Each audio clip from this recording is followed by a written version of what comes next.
I want to do it.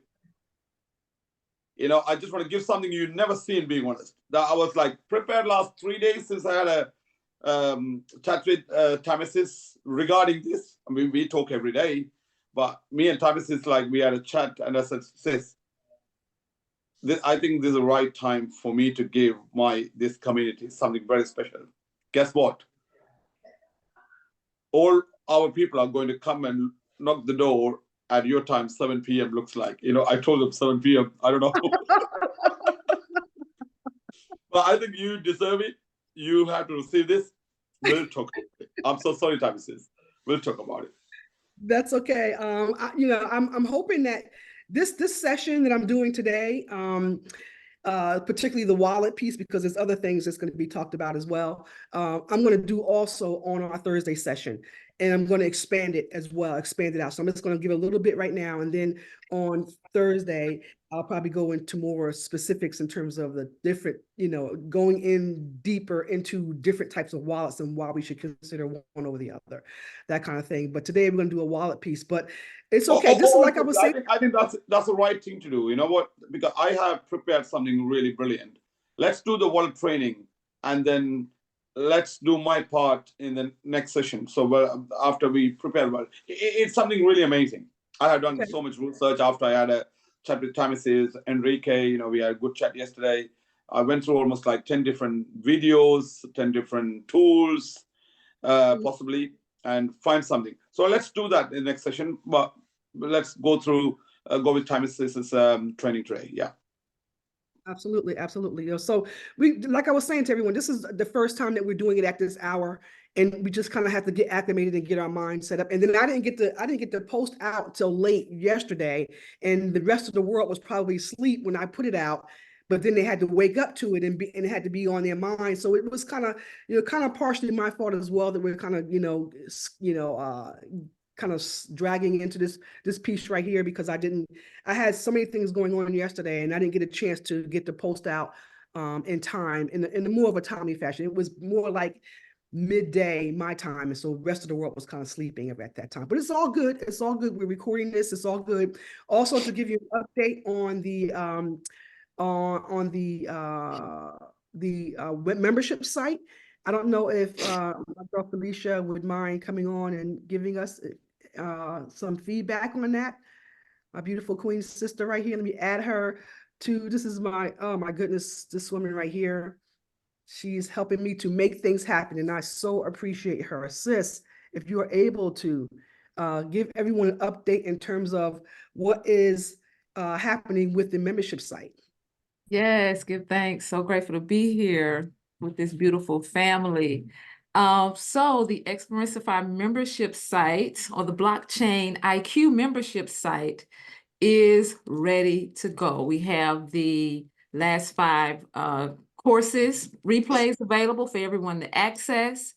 And guess what? For those of you who registered last week, all right, we already have input you into the system, and what you will receive today is an email welcoming you to the course and inviting you to log in and with your link. So you're going to get a magic link inside of your personalized email.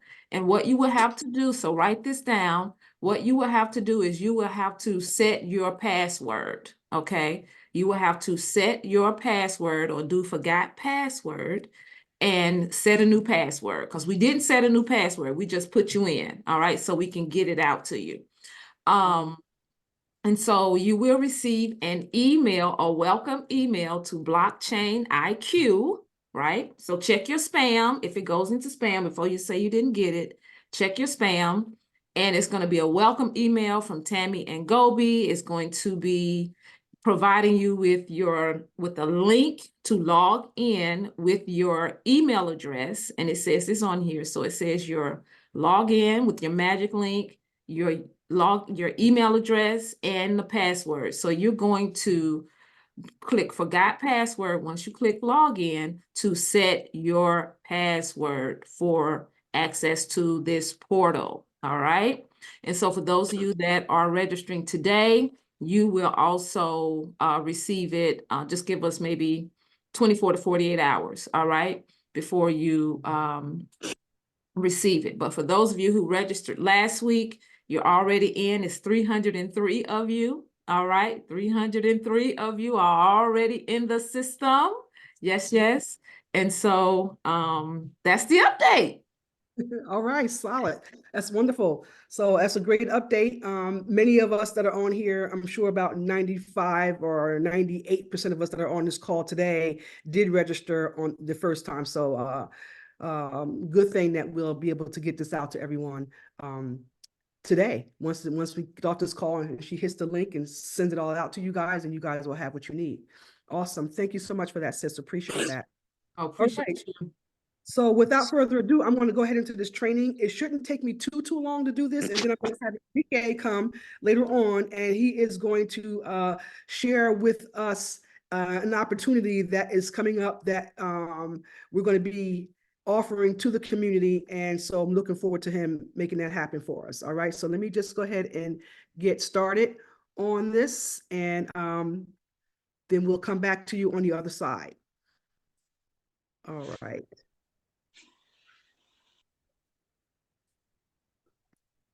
Okay. All right. Check, check, check. Everybody see my screen okay? Yes. Awesome. Thank you. I'm going to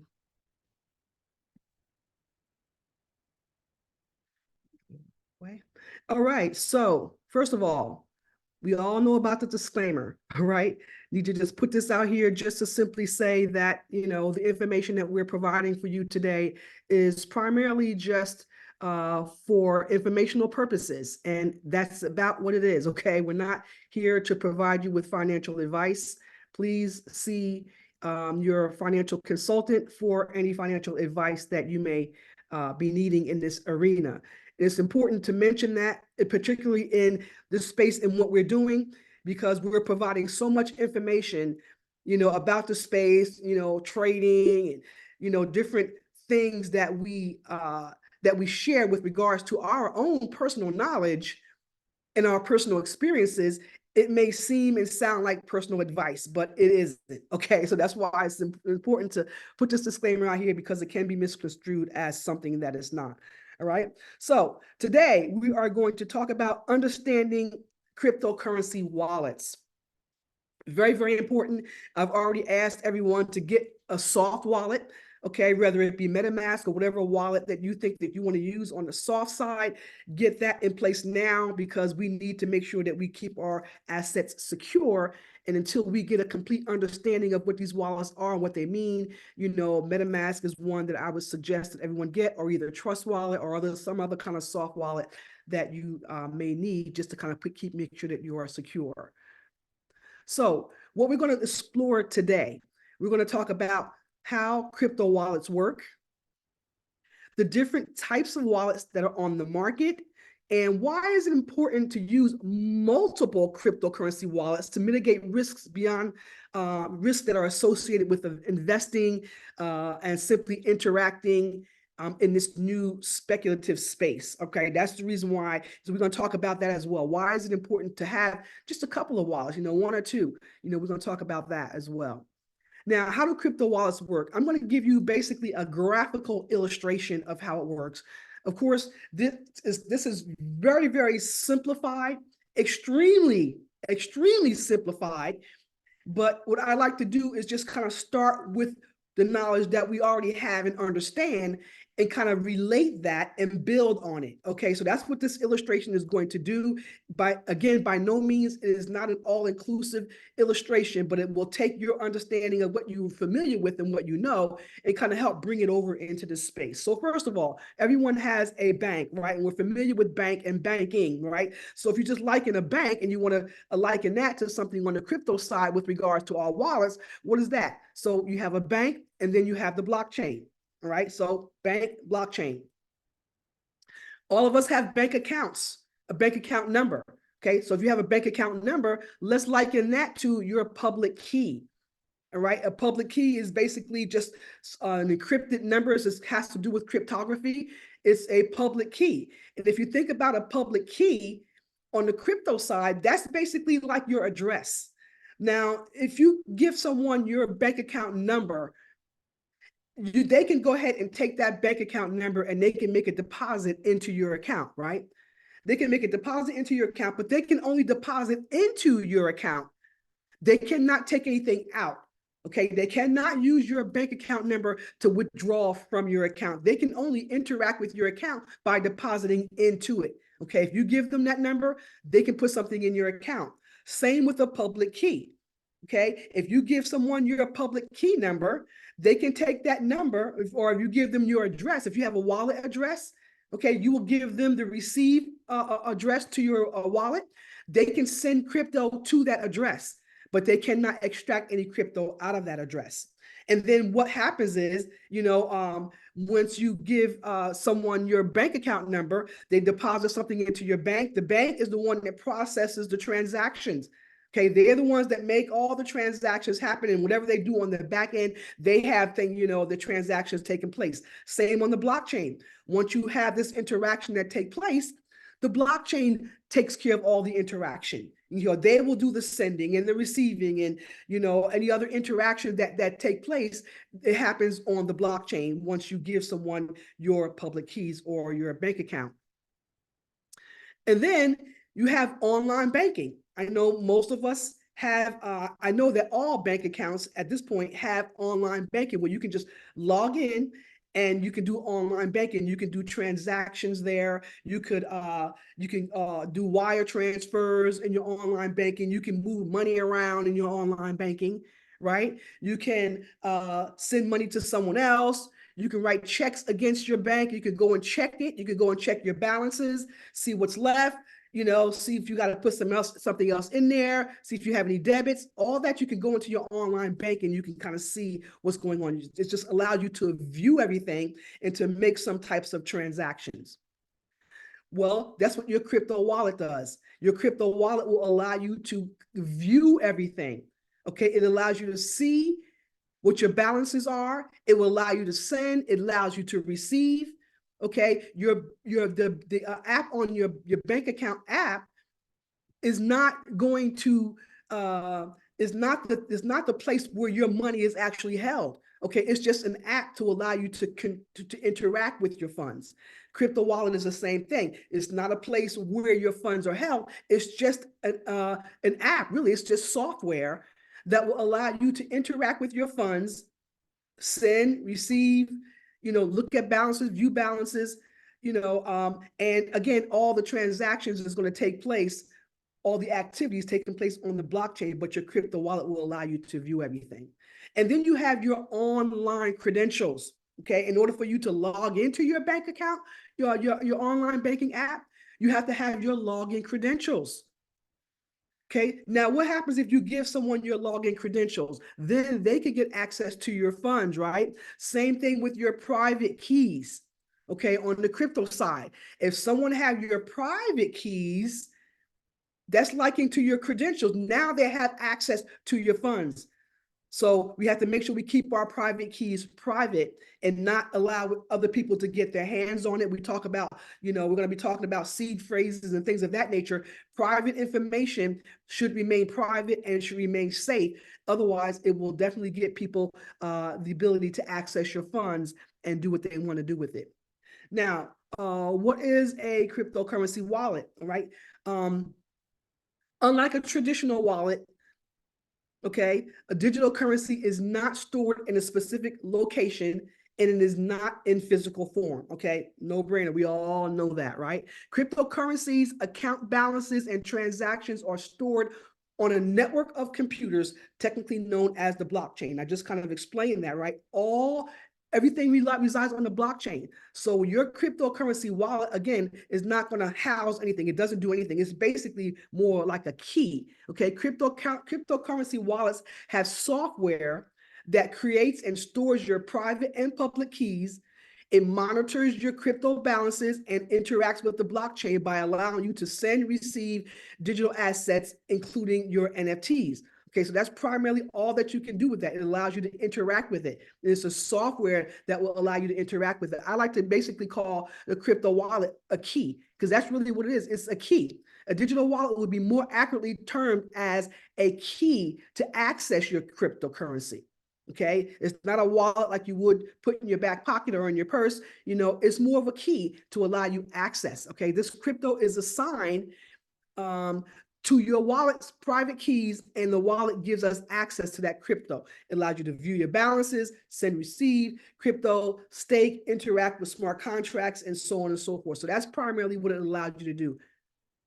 Okay, there are two different types of crypto wallets. What are they? One is a hot wallet and one is a cold wallet. Let's talk about that for a moment, right? We have a hot wallet and we have a cold wallet. So a hot crypto wallet, it basically creates and stores your private keys online. All right. This is primarily the reason why it's called a hot wallet, because your private keys and everything are stored online. Okay. It uses desktops and mobile apps, your phone and software to connect to the internet to allow you to have that interaction. Okay. So at this point right here, you don't really have your keys. You may have your seed phrases and things of that nature that you're able to keep, but it's still something that is stored online and is subject to being hacked. Okay. Private key is a hot device, which simply means that it's connected to the internet. Okay. When you say something is a hot wallet or something or a hot device, it primarily means that it's connected to the internet and it is subjected to vulnerabilities. All right, so that's primarily what it is, and that's why it's referred to as a hot wallet. Okay, more vulnerable to being compromised, especially with more sophisticated scams and AI tactics. Okay, scammers scam because it's their job. It's what they do. Okay, so they're out there every single day looking up and trying to find more and more sophisticated ways that they could scam people. Okay, it's just what they do. And now with AI being out there, they're actually developing and using AI to go around and looking for different ways that they can scam. So it's an awful job to have, but it's their job. It's what they do. If you look at a wild animal in the wild, you go look at a lion is going to do what it does. You can tame it if you want to, but instinctively it's designed to be defensive. It's designed to attack. That's what it does instinctively. It just does what it does. That's what hackers do. It's what they do. Okay, we can say, oh, bad person. Oh, you shouldn't do that. Oh, and they can even try to have as many regulations around it as they possibly can. And they can even have as many things that they can do to try to stop the scammers from scamming. But you're not going to stop them because it's what they do. Okay, it's the negative side of the positive side of the cryptocurrency. Okay, there's the negative and then there's the positive, and you're always going to have both. That polarity is definitely required. It's necessary for cohesiveness. So they're going to scam, so we need to make sure that we keep that in mind and mitigate our losses as much as possible. All right, so hot wallets, secret seed phrase. Your seed phrase is the master key to your wallet. Okay, so when you have that, guard it as you would any other personal or private or very, very important documents. That's how you need to treat it, because anyone that has it has access to your crypto. Very, very simply, they have access to your crypto. Never, ever, ever share it. Okay, the only time you will want to share it is if you have it as a part of your will, and you're sharing it with family that need to know where your assets are in the case of your demise. Okay, but otherwise you should not share your seed phrases. Okay, back it up manually and not to a cloud. All right, this is very, very important, because people have a tendency to think, oh, I'm just going to store it on my cloud. I'll just put it over here, on this file, and not, that way I'll save it. Well, it's on the internet. It's hot. It's subject to vulnerabilities. All right, so you do not want to store it manually, because people, again, hackers have ways of hacking your information. All right, so you don't want to even do that. You don't even want to take a screenshot of it or take a picture of it with your phone. Okay, this also, you do not want to do that, because that makes it subjected to hackers and anyone else that will have access to your phone or things of that nature. So you don't want to store it there. You want to store it manually. Okay. Do not store it on any device that's connected to the internet. And you want to do not use password managers or seed phrase managers or whatever. Don't use any password managers that's on your computer that's used electronically. Okay. Do not use them either. Just simply take your seed phrases and use pen and paper, write them down, and then store them. Okay. Put them in multiple places if you need to. Right? Because you made them, it could be a fire, God forbid, or a flood, or some other kind of disaster, something that will cause you to lose. Because I've heard that has happened to people. Oh, they got a flood in the basement, and I had it, it was in this particular box, and now I found it, but I can't read it because it's like, it's all mauled up because of the water. So just put it in multiple places, if it's that important to you. When you get to a place where you really care and you have enough crypto stored, because all of us are, we will get to a place where, yeah, we care about our balances because they are hefty and we don't want anyone getting access to it, right? So make sure you store it in multiple places and treat it as important as it is. Okay, the least place to secure your cryptocurrency, right? I know I can ask any of you this question, what is the least place that you should actually store your cryptocurrency long term? I know if I was to ask you all that, you would know the answer to that, right? And I'm sure all of you would say on an exchange. Okay, that is the least place that you want to store your cryptocurrency for any long period of time. A cryptocurrency exchange is just that. It's an exchange. You go on there. If you're going to do trading, you trade, you exchange back and forth, you buy crypto, you sell crypto. That's the exchange that's taking place. Okay, it is not a place for storage. All right, so you do not want to store your cryptocurrency on exchange. Why should you not store your cryptocurrency on an exchange? Well, first of all, it's online. We just got finished talking about how what online is. It's hot, so it's subject to vulnerabilities and hacks. Okay, and another thing is that perceivably, there's tons of cryptocurrency to be stolen. So when hackers are out there doing their thing, in their minds, and in most cases they're right, the cryptocurrency exchanges has lots of funds. There's so much crypto out there, and they want to get the biggest bang for their buck that they can possibly get. So they're hacking exchanges, right? So if you put it out there, they're going to go and look for it. Whereas if you were to manage your own crypto in your own cold storage, hackers have no idea how much crypto you are holding, okay, in your cold storage, because your information is not on the internet, because they can't access it, they can't see it, they can't get to it at all. So they're not going to even, a lot of them don't even try to go after your cold storage. Although Ledger did get hacked, they had a little thing that happened there. But for the most part, hackers are not going after your cold storage because they don't know what they're going to get. They go after your cold storage, and they went through all this to get to your wallet, and you got a fraction of a Satoshi in your wallet, so they're going after the big bucks. They're going after the big bang, and they can't get to that on your storage. And one of the things that Enrique and I are going to talk about in the very near future is security. That's going to be one of our upcoming sessions as well. We're going to be talking about cybersecurity. That's going to probably be a session that is going to take a couple of days because of the extensiveness of it. My son is into cybersecurity, and trust me, it's a massive, massive, massive area that is in high demand right now because of the space that we're in.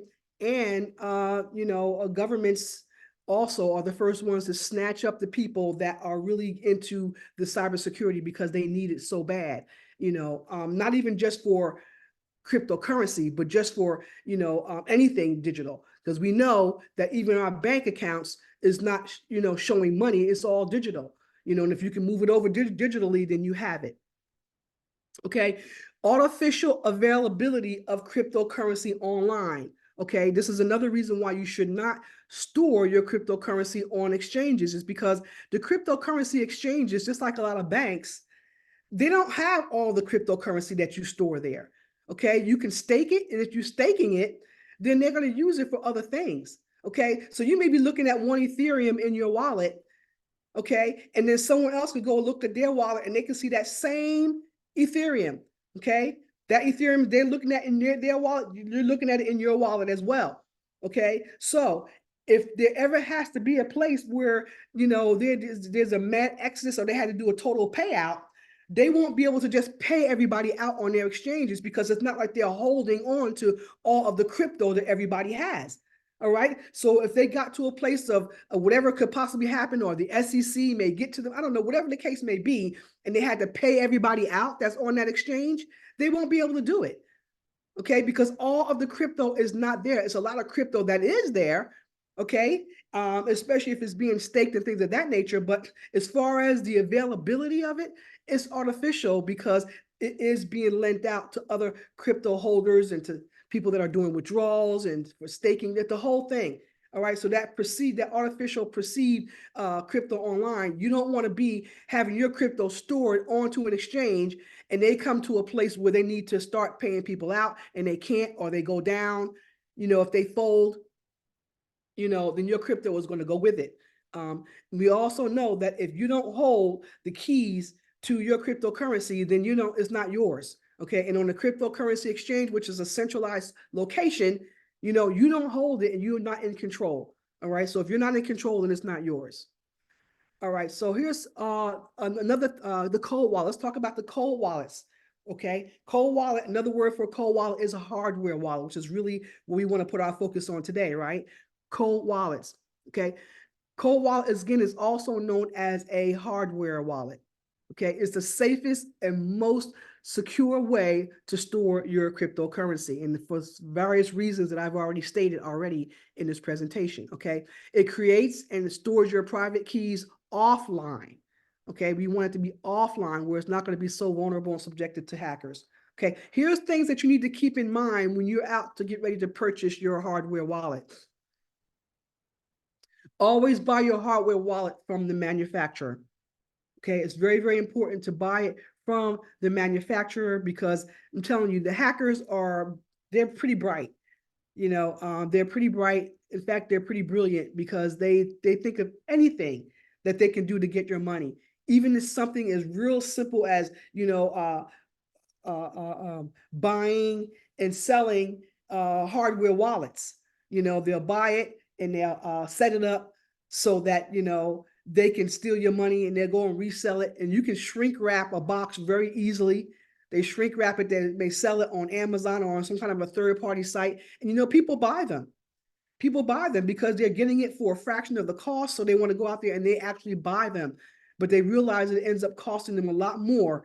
You know, they think they're saving a couple of dollars and they're losing on the back end because a hacker has programmed that hardware device to take and extract all of their money. So be sure to buy your device from a manufacturer. Never, ever, ever buy a used wallet. Always double check the URL that you are buying the wallet from. Okay, always double check. Make sure that it is the SSL, okay, which is a secure socket layer, and it uses the HTTPS protocol.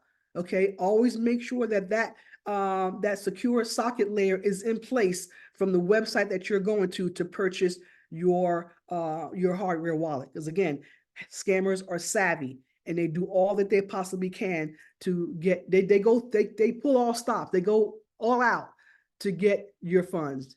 It's no limit. Okay, now there are tons of hardware wallets out there. So you're like, okay, well, which one do I choose? You know, how do they work? You know, which one's the easiest? Which one is the most expensive? Which one is the most cost effective? You know, there's so many different things to consider when you're talking about actually going out and buying a hardware wallet. All right. So as I've mentioned to you, we're going to talk more about the specifics of the different hardware wallets in our next session coming up on this Thursday. We'll get a little bit more specific into the hardware wallets. But for now, let me just consider these 5 hardware wallets that are probably the most popular right now. Tangem is a very popular one, and it's become more popular since Ledger had its hack. People have been going to Tangem. Tangem is like a little credit card. It's flat. It's flexible. It is known to be have been sat in water all day long. And I've even saw a video where someone shot bullet holes in it and it still worked. So the Tangent wallet is pretty durable. It uses some kind of a mechanism where it switches up your seed phrases, and it kind of attaches, connects to your phone just by a scan. It's pretty high tech as far as what it does. And we're going to have some more specifics on that on Thursday. I'm going to get some more specifics on how the Tangent works, but that is one. It's very cost effective. It's like $40, so you can get it very cost effectively. So that's one to consider. And then we have, of course, the very popular Ledger Nano. Now, of course, they had their hacking situation going on, and maybe Enrique could give us some more information on that and what happened there, and if we should still consider that. But I think that the Ledger is still a good wallet for us to consider. I actually use the Ledger. It's very, very easy to use, and it works just fine. And I haven't had any problem with it at all. Trezor Model T is another good one to consider. And then you have the BC Vault and the Keystone Pro. And as I've mentioned, there are many, many, many, many, many more wallets that are out there that you can consider. And these are just 5 of the ones that I have heard about, and I know that are pretty popular, in the industry. I know Gobi Bro and Enrique may have their favorites or the other that they want to consider to be good wallets as well. And so we're going to talk about them more on Thursday and kind of narrow it down to maybe like 2 or 3 for you to consider, or at the most 5, because there are thousands, so we're going to try to really get it narrowed down, 4 different wallets for you to consider. You may even have a favorite wallet already that you're already familiar with, and maybe you can share that with us as well. But there's thousands of wallets out there, and there are certain things that you need to keep in mind when considering a wallet. So we'll talk more about that. All right, so more on the specific wallets on next session. So thank you so much, everyone, for listening to this particular part of the presentation. Hopefully you were able to get something out of this, and looking forward to sharing more with you in the very, very near future. So Enrique and Gobi Bro, do you either of you have anything that you want to add to the presentation that I've delivered so far? I think, sis, you have done a great job. We will definitely talk about more hardware wallets, more secured. There's one better than Ledger, I would say, but Ledger is my favorite. Is Ledger, definitely, as Tami said. I'm pretty sure Enrique, he's an expert. Tech expert, probably. He will cover some of the stuff. And also, I'm going to take only 5 minutes today, but definitely, I promise, Thursday, Tami's session. I think it's going to be midnight for me, for US people, 7 p.m. Trust me, I'll give something which is what you are waiting for. It's definitely something which you're definitely waiting for. That is the masterpiece of what we are doing. We have more, but Thursday I'm going to cover something definitely good. I'll give you a small overview today, but before that, I think let's cover, go around Tamis's training today. So let's see what Enrique is going to add something with that. Enrique, bro. Yeah, you can unmute. I made you co-host. There you go. Perfect. In my case, yeah, there are a couple ones out there. I definitely recommend everyone to, as you start building your wealth empire, then that you start learning more about cold storages. And very simply, the main difference between a cold and hot is that cold does not have access to the internet. It's not connected to the internet, and hot it is, right? So any phone or any laptop computer, then it's by default is hot. MetaMask by default is always hot, right? And so a Trezor or a Ledger or Tangent, right, by default they are cold because they don't have any internet connection.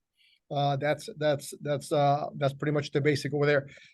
As long as in terms of which one you prefer the most, I used to like Ledger a lot. The issue that Ledger has had lately has not necessarily has to do with the ledger itself, but more the personal information of people. And so that's something that if you want to make sure that no one finds out that you have a ledger, because at the moment that people find out that you have a ledger, potentially you can become a target. And so in this new world that we're living in, where you yourself are your own bank, then you want to make sure that you secure yourself, your family, your home, your apartment, wherever that might be, as much as possible. Sorry, Enrique, I don't use Ledger anymore. Okay, perfect. So I mean but it happens. I mean, any time that we have something, a system that is centralized, and just understand, centralized systems are really efficient. I mean, for the most part, some centralized centralized systems are really, really efficient. I mean, when we the US, I'm talking, when we had to develop when we were working in the atomic bomb, that is a centralized system. We grab all these scientists, put them together, right? And so we developed this, pretty much this miracle, right? But the uses are different, right? But if you can think of using nuclear energy, that is amazing, a breakthrough when it comes to technology. Now, that's in 2008, 7, 6, right? The reason why then we came up with Bitcoin has to do with the collapse of 2008. And so ways that then we can protect each individual and not just they're too big to collapse centralized systems. And so we are going to continue having, the ups and downs in the economy, the booms and the busts, right, in the economy, and the booms and the busts in companies, because of the nature of centralized systems. And what I'm talking about nature is there are some rules of human behavior that are really hard to go against. When people start making money and companies start growing, their psyche and a lot of things start happening that causes bad things to happen, and then they collapse, and then we go up again, and they collapse. Centralized systems are what we're familiar with, is what we're used to, and they're not going to go away. There's going to be always some form of centralization that's going to be here. But when we're talking about crypto space and how things are beginning to evolve in this space, we're going to get to a place where we are going to be able to be our own banks. And being our own bank is decentralized. That's not centralization. And going back to the ledger, they did have a hacking situation that went on. So, that can be easily taken care of, and they took care of that. But they are now holding on to personal information, which kind of almost puts them, kind of forcing them to be in a centralized situation, because now they have information that if the government comes and says, okay, Ledger, give me all the names of this person, that person, they can always go to them and get that information. So now that's one of the things that makes us so centralized. It's now because the government can come and, be a part of whatever it is that you have going on, whatever is going on in your banks. And, that's kind of puts you in the category of being centralized. So even though, a Ledger is a cold wallet, a hardware wallet, it has the component to it where Ledger themselves is gathering up, a personal information, which kind of puts them in the side of being on centralization, and the government is able to come to them and say, they can mandate information from them at certain points. So that kind of is one of the reasons why people are moving away from the Ledger as well, for that particular reason. But I think, sis, you covered a good point. I mean, Ledger recently announced, I think that's a great point she covered. I mean, straight away she said it can be centralized in the future. Ledger just brought, about 3 months ago, they brought what do you call the identification check. Like, you can recover your past phrases by doing your own the KYC, know your customer thing. So you give your ID or passport. It's still decentralized. There are 3 companies. It's good, right? The storage companies, they are doing, like, what's that called, a technology. I mean, Enrique might tell you, it's in blockchain, and they have to copy all the information in blockchain. If they forget to copy, the other blockchain automatically get your details and copy and give you a safe, a place to store everything. But as Tami said, tomorrow the governments might say, well, we know who you are. We need all the information about the customers. And look, why not? If they give that to the government, obviously you're going to be, even now you have to pay your tax. I'm no financial advisor, but saying anything you make sure, be legal. That's the best thing to do. Earning, not your crypto, earning. So they, at the moment in the UK, possibly like if you take any money to your bank account, taxable. But any money you make in crypto, the profit, you need to pay the tax. So that is all up to you. But as Tami said, in the future, it can be centralized. At the moment, cold. So yeah, that's what's happening at the moment. Also, I think Tami is going to cover something brilliant. You leaders, you don't believe me, Enrique bro, Tami says we had a meeting. Tami says, well, kind of bro, listen, look after my community. I didn't see that she was begging, but almost. I heard the voice, right? So we are trying our best to, help our community big time without anything. This is purely help. For example, I just want to cover one thing that Tami will cover that. We are going to cover more next week. On Thursday, because what Enrique want to do is something brilliant. I guarantee you one thing. People like Hari Prasad, I know he's an IT guy. I don't know how many IT guys are in this room. You're knowledgeable. You know exactly what you're doing. You start making money from next year onwards. That's why he's going to teach. But Tami is going to cover something. And, from somewhere, she was like, oh, bro, do this, bro. Do this, bro. I know we need this for our community. That 2-day boot camp is going to do something. So we will promote a bit today, but definitely Thursday, we are going to talk lots about it. And after Tami says cover that, I'm going to give you a top tip. And again, I'll give you the full detail on Thursday. You know what? I don't come to this meeting like this. I just went to pick my son up and came, and Tami said, meeting is now, right now. I'm like, what? Right now? I'm sorry. Anyway, sis, then I posted some people, guys, are you here in the meeting? Thank God some people popped in. You're lucky. You heard what Tami said. Tami, carry on, please. We'll do this again on Thursday. I'll do the same presentation on Thursday, a little faster because most of us are seeing it. But I'm going to also add something to it as well to talk more specific about the wallet. But before we go on to talk more about the promotion, I just want to know: does anyone have any questions that they wanted to ask with regards to what I presented? The hard wallet, the hot and cold wallets. Any questions there about that? Let's see if anything has come up in the chat on that. If you do have a question, please feel free to raise your hand. So can we store the same info on 2 different wallets? Yes, you can. And this is, I didn't specifically mention this, Shaz, and I was going to, but it is important actually to, especially when you get to a place where you have so much crypto to store. You want to be able to store some here and some there. Or, and you can store the same crypto in 2 different places because it's just keys. So you can actually do that because it's just a key to allow, and the software to allow you to interact with your crypto on the blockchain.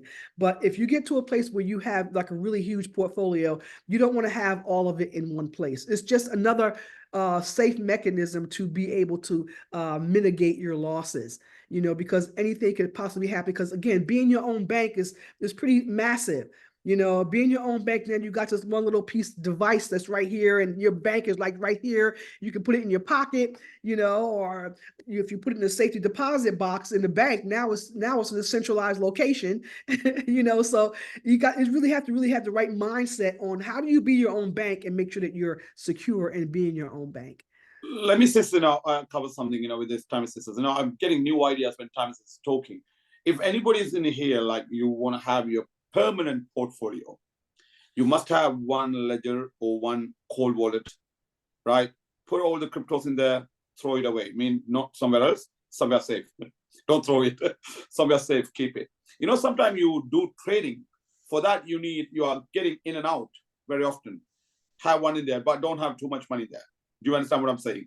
So we'll say we'll say somebody got, if you have, God willing, you will have it, because this year is very, very, very, very different. It's going to give you so much. But when you are putting in and out, we'll say roughly around $20,000, for example, in and out, that's your trading money, in and out. have a ledger, so you can not carry, but you can access, very often, like today, tomorrow, next week.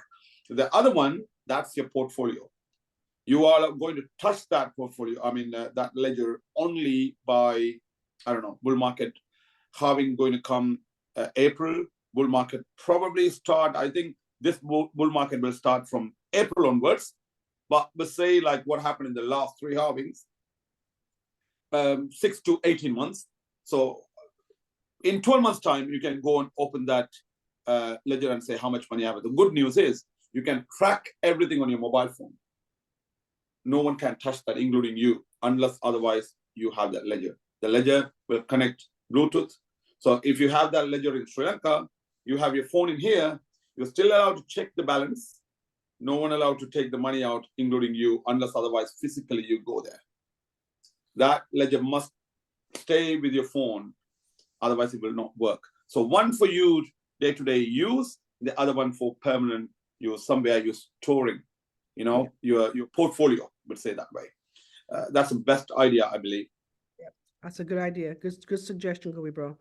Definitely a good suggestion, and a good reason in a way to have multiple hardware wallets. It's good to do that, because you basically just using it to off it. You're gonna just tuck it away. When you have it in a ledger that you have tucked away, that's really safe and secure, and then you have one that you're kind of using, on a daily basis. Maybe you're moving some things around, maybe you're continuing to add to it, but then you can just tuck it away into place. All right, John, how are you doing, John?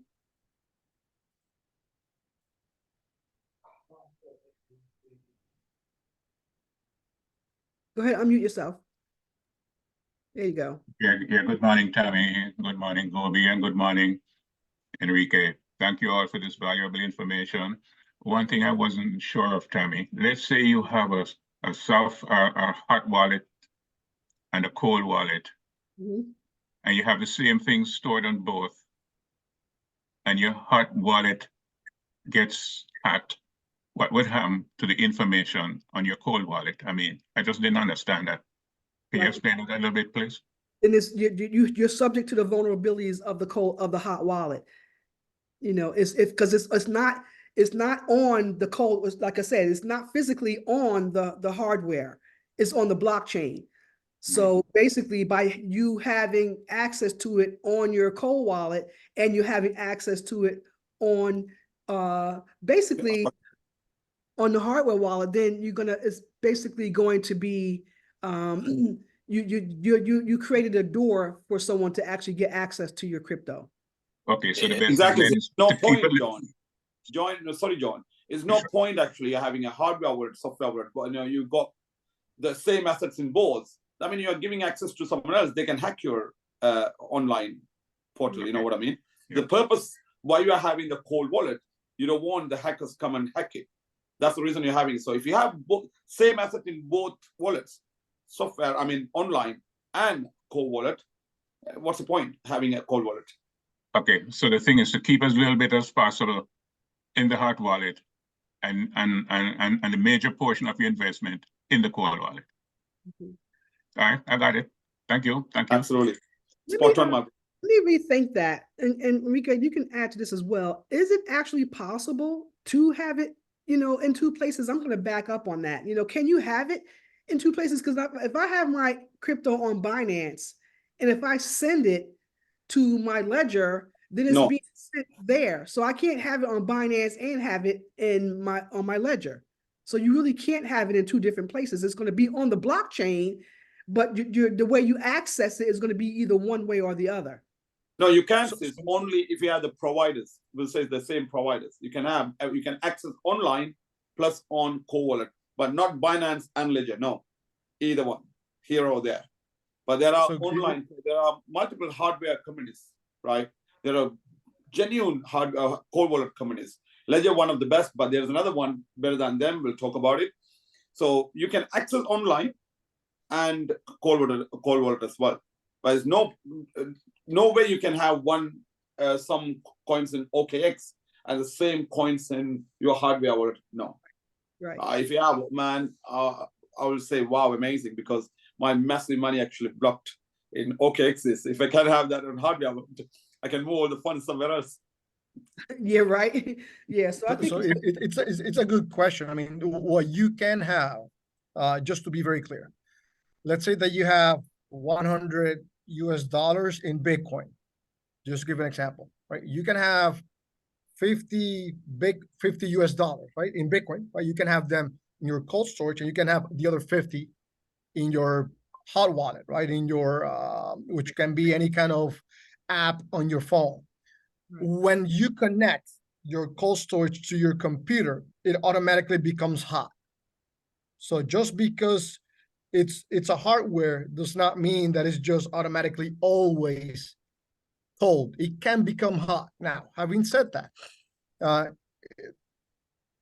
your coins and your seed phrase or your private keys are unique, right? And so once you have your coins on a specific set of private keys, those private keys connect the specific area of the blockchain.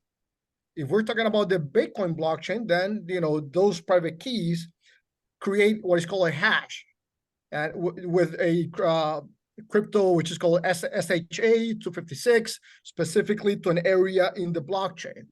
And so those coins, if you move them to the specific address, they are assigned to those private keys. And so you cannot have private keys in a hot wallet, like in an app, and also in a cold storage, right? Because each one has individual private keys. right. So you cannot have, like, the same Bitcoins cannot exist on two separate types of private keys. Right. If does that make sense, John? Is that? Yeah, absolutely. That's also Absolutely. to Shaz's question as well. I'm going to retract my answer on that. You cannot have them stored in two different hardware devices, because once you send it somewhere, you'll notice that it leaves one location and it ends up in another. So you can't have them in two different places. Like you can have, a portion of it, like what Enrique is explaining. If you got $100, you want to put 50 over here and 50 over there, you can do that, but it's not the same 50. Correct. You can have it in one location, because the software now is saying, okay, go here to look for it, on the blockchain. If you send it for one, and part of the biggest issues that solve, and that we have been trying to fix in this digital world since 2005, or actually even before that, is then the problem of what is called double spending. You can do double spending in the traditional system. How can I do double spending, and what does double spending mean? That's something that we can talk later on, but you can then deposit a check, right, on your bank account on a Saturday. You go and deposit, and you can deposit that check from your own bank account. So let's say that you have zero money in your bank account, but you have it's like checking account. You have your checks, your check booklet, right? So you can write a check to your own bank using your own account. You deposit in the ATM, and in some cases, in some ATM, let's say that you deposit $200, that ATM might say, hey, it's a Saturday and we work only on weekdays, right? Because we're banks, right? We don't work on the weekends, right? I don't care about all of you guys. We're having fun with your money. So we're closed on Saturdays and Sundays. And so, but we're going to give you $25 for you to start using, right? So they make sometimes available some amount of the total amount. And so you might say, okay, I'm going to deposit this $200, this check of $200. They're going to give me access to 25. I'm going to withdraw 5. And when that check clears on Monday or Tuesday, they're going to find out that, oh, I didn't have any money. That is called double spending. In the crypto world, you cannot do double spending. There's only one time there was something similar happen in 2010, I believe. And very quickly, the system realigned itself to void that transaction. It's one of the biggest advancements when it comes to cryptography, when it comes to computer engineering. And so we spent a lot of time trying to make sure that that transaction was going to get voided automatically. There's a reason For in Bitcoin, you have 10 minutes for every validation of transactions and verification of transactions, which we can talk later on as well. But just understand that your crypto, the moment that you have your private keys, you're responsible, it's your money. If you mess up, don't go asking for, forgot my password. No, there's no forgot your password. What sometimes happens is that they call me at 3 o'clock in the morning, true story. Hey, Enrique, I need you to help me bring back $300,000. I'm not kidding. That specific case is probably one of like 20 that I was able to solve.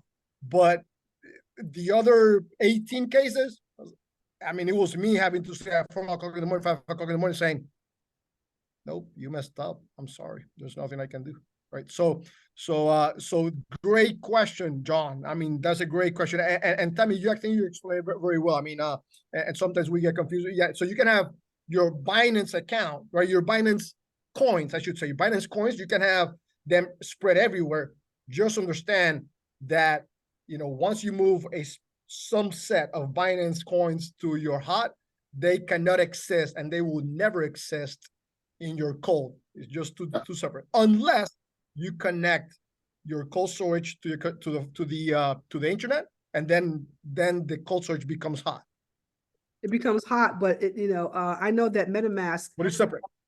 A MetaMask will allow you, which is hot storage. It doesn't allow you to connect your ledger. You can connect your ledger to a MetaMask. So that is correct. Your ledger, when it's cold, it can become hot once you bring it online, especially if you're going to connect it to MetaMask. So keep that in mind as well. Also, just one more thing, here, like, when John brought the question, don't trust them. There are so many hardware wallets, the hot wallets, sorry, the cold wallets. There are cold wallets, you will have a master key, not private key. Private key is long. Master key, you create it. We'll say you are creating 8-digit code. In case you can access on the cold wallet, you can access on please never ever trust that. You know what, that's why Enrique said, it's easy for someone to target you. Hey man, what's the master key? Because they know that game, right? And you are going to give it because you like. Don't do that. That's actually going to be hot wallet. It's all hot. There's no point having a hot wallet. So this is the reason Tami is trying to say, please don't go for all the hardwares. There are 4 good hardwares in the market. Ledger and other 3. They're proper, nice one. Top 2, they're amazing. So you can go with that. But Ledger, we all can trust. There's another one. I think that's Swedish company. Amazing hardware. We'll definitely will talk about it. So let's hear from Anthony and Bonnie as well, and Doral as well. Then we'll cover a bit more stuff. All right. Thank you. Go ahead, Anthony. Yeah. How are you? I am fine, thank you. Thank you. I was going to actually pose the same question, but not to beat a dead horse, but to add on it. What if is it possible to connect 2 hardware to each other? Well, all the hardware wallets don't really allow you to do that. Like I said, you can connect a hot wallet to a cold wallet. Like you can connect MetaMask to your ledger to MetaMask. But to connect, you're talking about daisy chaining different hardware wallets. Yes. No, he's talking about this, I think, for the same asset, 2 hardwares. Yes. You are allowed, right? Okay, you know how to, but again, what's the point? Okay, we'll say ledger. We have 24 phrases. Now, I'm giving my phrases to Tami. She's buying a hardware ledger from America, USA. And she's using all the same phrases, and she will have access to all my crypto, whatever I'm having in my cold wallet. So we both can have. I never had that experience, but I'm definitely sure this is the reason you shouldn't lose your 24 phrases. If you do, done, gone. Someone can have the same assets into his cold wallet. So that means I probably will have as well. But I never tried this. I don't know who can, unless otherwise you try this, you don't know. If they say when they're accessing my phrases, all 24 phrases, they say, I lost my old hardware, which is cold wallet, and mine might be disabled. I don't know. I never tried this. I just thinking, I don't know. Enrique, you might be enlightened this. But yes, you are allowed to access from 3, 4, 5 different devices to one asset. Yes. And That then is one correct. last thing. So No, if it's you the lose, same device though, the same devices, because that you can change devices, but as long as you're using the same seed phrase, like if you lose your ledger and you got your seed phrase, you can go buy another ledger, and with that Yeah. seed phrase, you can go and access your assets. Yes. that is correct. Again, please don't quote me on it. I never tried, but you are allowed to access 5, 6, 10 different devices to one asset. So you have asset here. So Tami has your phrases. I have your phrases. Enrique has got your 24 phrases. We can access your assets from different devices. Yeah. You got the phrases. In theory, it can be done. I just want to say that be very careful with something that in the computer world is called vectors of attack. The more exposed you are in terms of the more places you access your cryptocurrency, then the more it grows exponentially. The more chances there are for any good hacker to come in and then exploit that. In my case, then I'm called a white hacker. There's a difference between the hacking community. There's two different worlds of hackers, and so white hackers are supposed to be the ones that try to break things so that then we give the companies or individuals a heads up of, hey, I was able to break it this way, you better fix it, right? So just understand that don't ever. This happened about 2 or 3 months ago. There was a kid that has been in the crypto community for quite some time, and he was, like I said, crypto is a way of keeping you humble. He was bragging about it, the crypto that he had, and he was showing his phone, and he showed very quickly his phone. There was someone that was recording that, and so that person stopped the recording, went back, and literally saw all of his private keys. Before he finished his class, he was drained. His $500 and something thousand were drained. And so when he realized that after he finished the class, he went back online and he started crying, literally. I mean, he has been putting all kinds of videos crying. So don't be very careful with what you do with, those. Thanks for telling me, man. I'm worse than that. I always share my stuff with my friends. Yeah. Even online, I like tell people, I think I need to learn a lot. But let me give you a top tip, in that all going to agree. The first one is never ever use any public network. Okay, for if you're using your ledger to your even Bluetooth connection. The best thing to do if you're at home, right? Turn the Wi-Fi off. Use your mobile data to access to the Bluetooth, because your home IP address is easy. But look, I'm using my Zoom now. Enrique can get my IP address now. He's good enough to understand. He's not going to get it, but what I'm saying is easy to get my IP address. So if you're using your IP address for Zooms, other stuff and everything, unless otherwise you have something called static IP, which will change every minute. So you don't need to worry, right? If you don't have a static IP, So that's the dynamic, the one that changes. Static stays the same. Exactly. So it will change. But normally residential, they don't have that. In USA, probably you have it, right? For a security purpose. But here, if you're using a IP address for internet, for Zoom, some other stuff, my best advice, whenever you're using your ledger, turn the Wi-Fi off, use your mobile phone for ledger. One more thing, don't browse any rubbish on your mobile phone while while the Wi-Fi is off. Again, you're giving everything to someone. That's why Enrique tried to say here, like, please don't do that. Just be careful. Even when you're setting it up, I know when I set mine up, it goes through the process. It will say, write down these phrases, but look around you. Make sure nobody's looking over your shoulder. Make sure nobody's, there's no cameras around. And if cameras are off, that's how serious this is.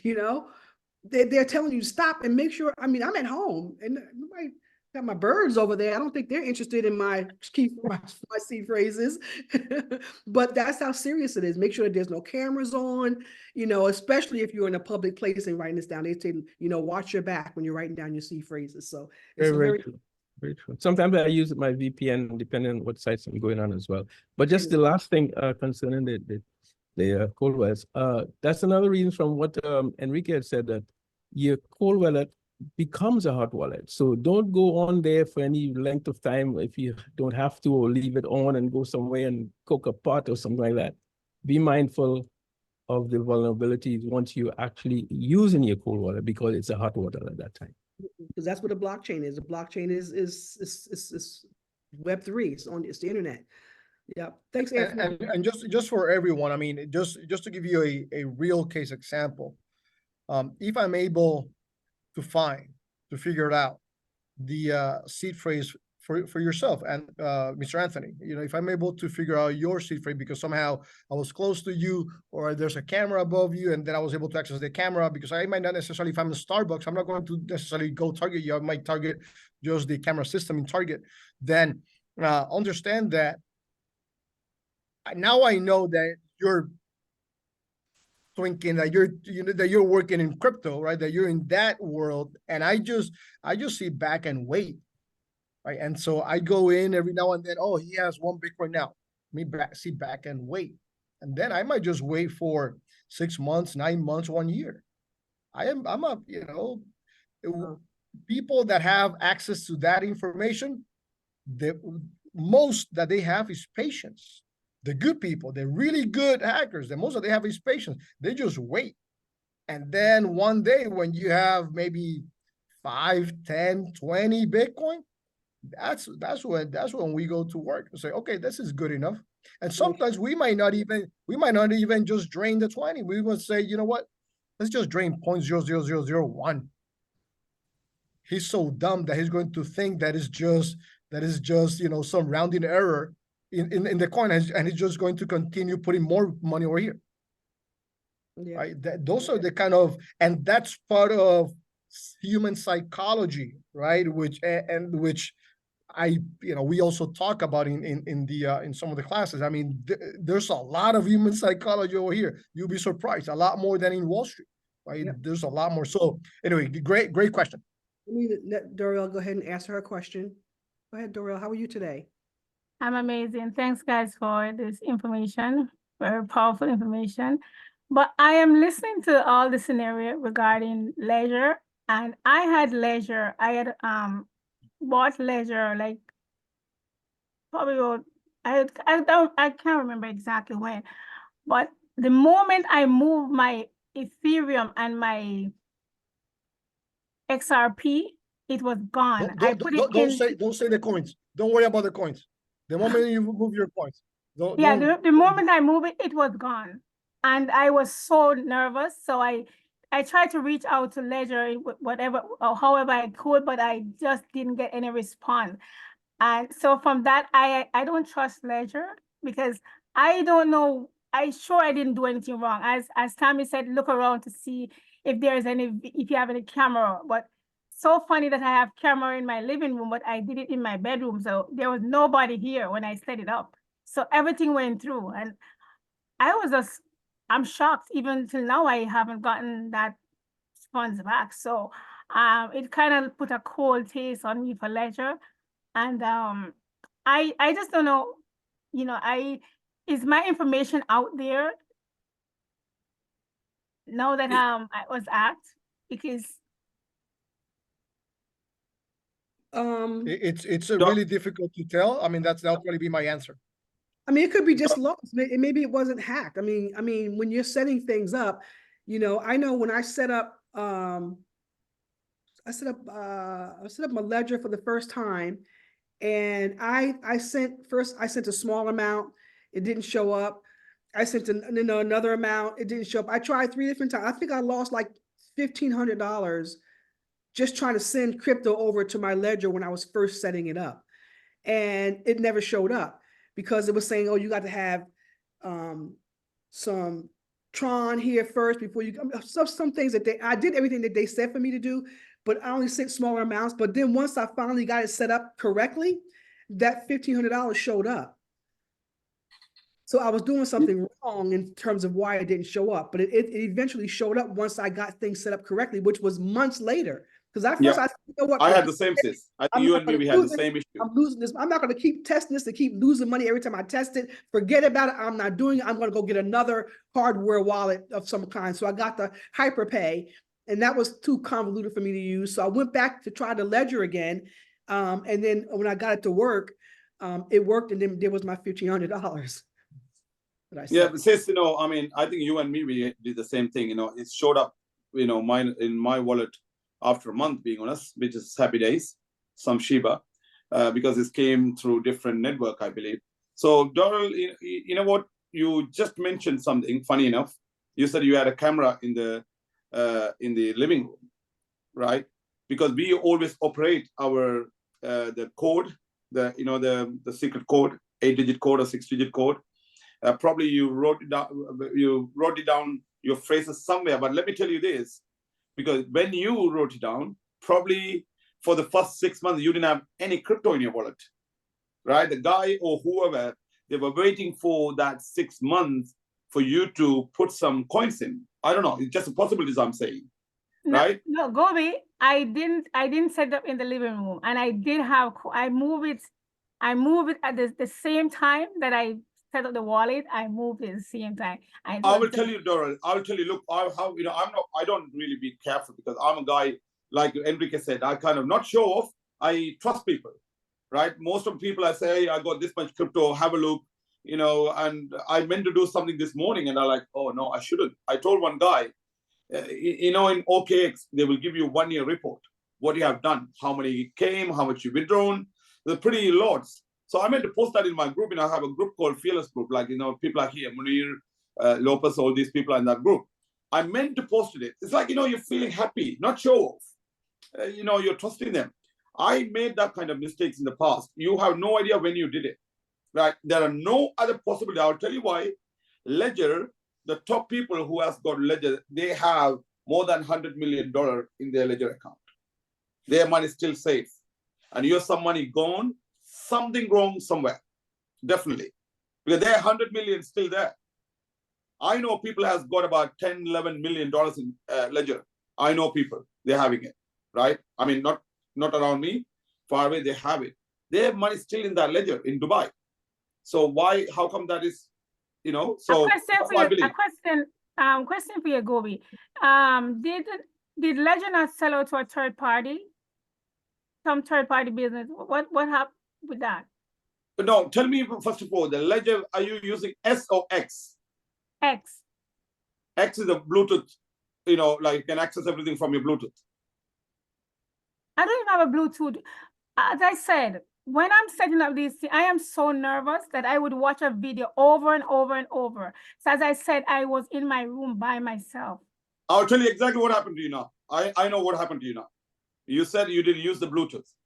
X is the safest, right? Is the best Ledger. The reason why you have Bluetooth, which is offline. I think you used your Ledger online, connect the wire on computer, and you used it, didn't you? Say it again. Right. The Ledger, the way you were using your Ledger, you are connecting your wire to Ledger Live on the computer, and then you do the transaction, don't you? I don't want to take too much time with this because we're not here to troubleshoot. Okay. Yeah, I'm not really sure. I hear you, Gobi. I hear you. Yeah. I think you're supposed to use the Bluetooth connection. That's why X all about. Otherwise, you can buy something on S, which is connected to the computer. I never use S. I never use S. Right. So the reason why we are buying X is to use the Bluetooth offline, but you didn't use it. You used online. So we'll talk about it later, as Tami said. I think there are a couple more questions. Yeah, we'll talk. But Ledger is most safest for me. Trust me, is most safest hardware wallet. It's pretty simple to use. Hi, Bonnie. How are you? Love you too. Really appreciate y'all doing this today. And I had a question, but I wanted to add something to what the lady before me said. We're all on camera right now. And if we don't cover that camera when we get off of this Zoom, it can still be hacked and look around our room. So every little camera lens in your house can get hacked. So just be aware of that. I've got a little slider that I put on mine and nobody can see anything, but just FYI. But Yeah. while you guys were talking earlier, I was doing some online searching and I found something that allegedly protects your recovery seed with a virtually indestructible titanium backup system. And that sounds really dangerous to me. Because just like Gobi said, somebody can hold a gun to my head and get my phrases. They can steal this thing and have all of them. Is there any benefit to having a backup system for your recovery phrases? Other than Yes, now you can. But, yeah. but Bonnie, now is everything safe now. We had that issue 3 months before. Now what they're doing is all decentralized, by the way, don't worry, no one actually hacking the system or anything like that. Now what Ledger is doing, they will give you a 24-digit number. You can request it, $109 per year. It's recovery. So let's say somebody stole your phrases, they can't do anything. Now they're going to ask, what's your name? What's your date of birth? What's this secret question? Now you need to answer for that, right? It's safe. But even if you say, like we say, somebody putting the gun on and say, hey, give me the secret code. Even if you give, they will take 1 week to send that, recover everything. You are safe now. So that's what I'm saying. Ledger is something brilliant for now at the moment. So you don't need to worry about somebody coming with gun, or even if they take it, you lost your, don't lose it. But we say somebody got your the phrases, they can't do anything. Okay, great. Thank you so much. Appreciate that. Thanks, Bonnie. Do you want to know, Bonnie, what's your best backup? The safest backup? And I happen to have one. I happen to have one. Jacob? I will show you.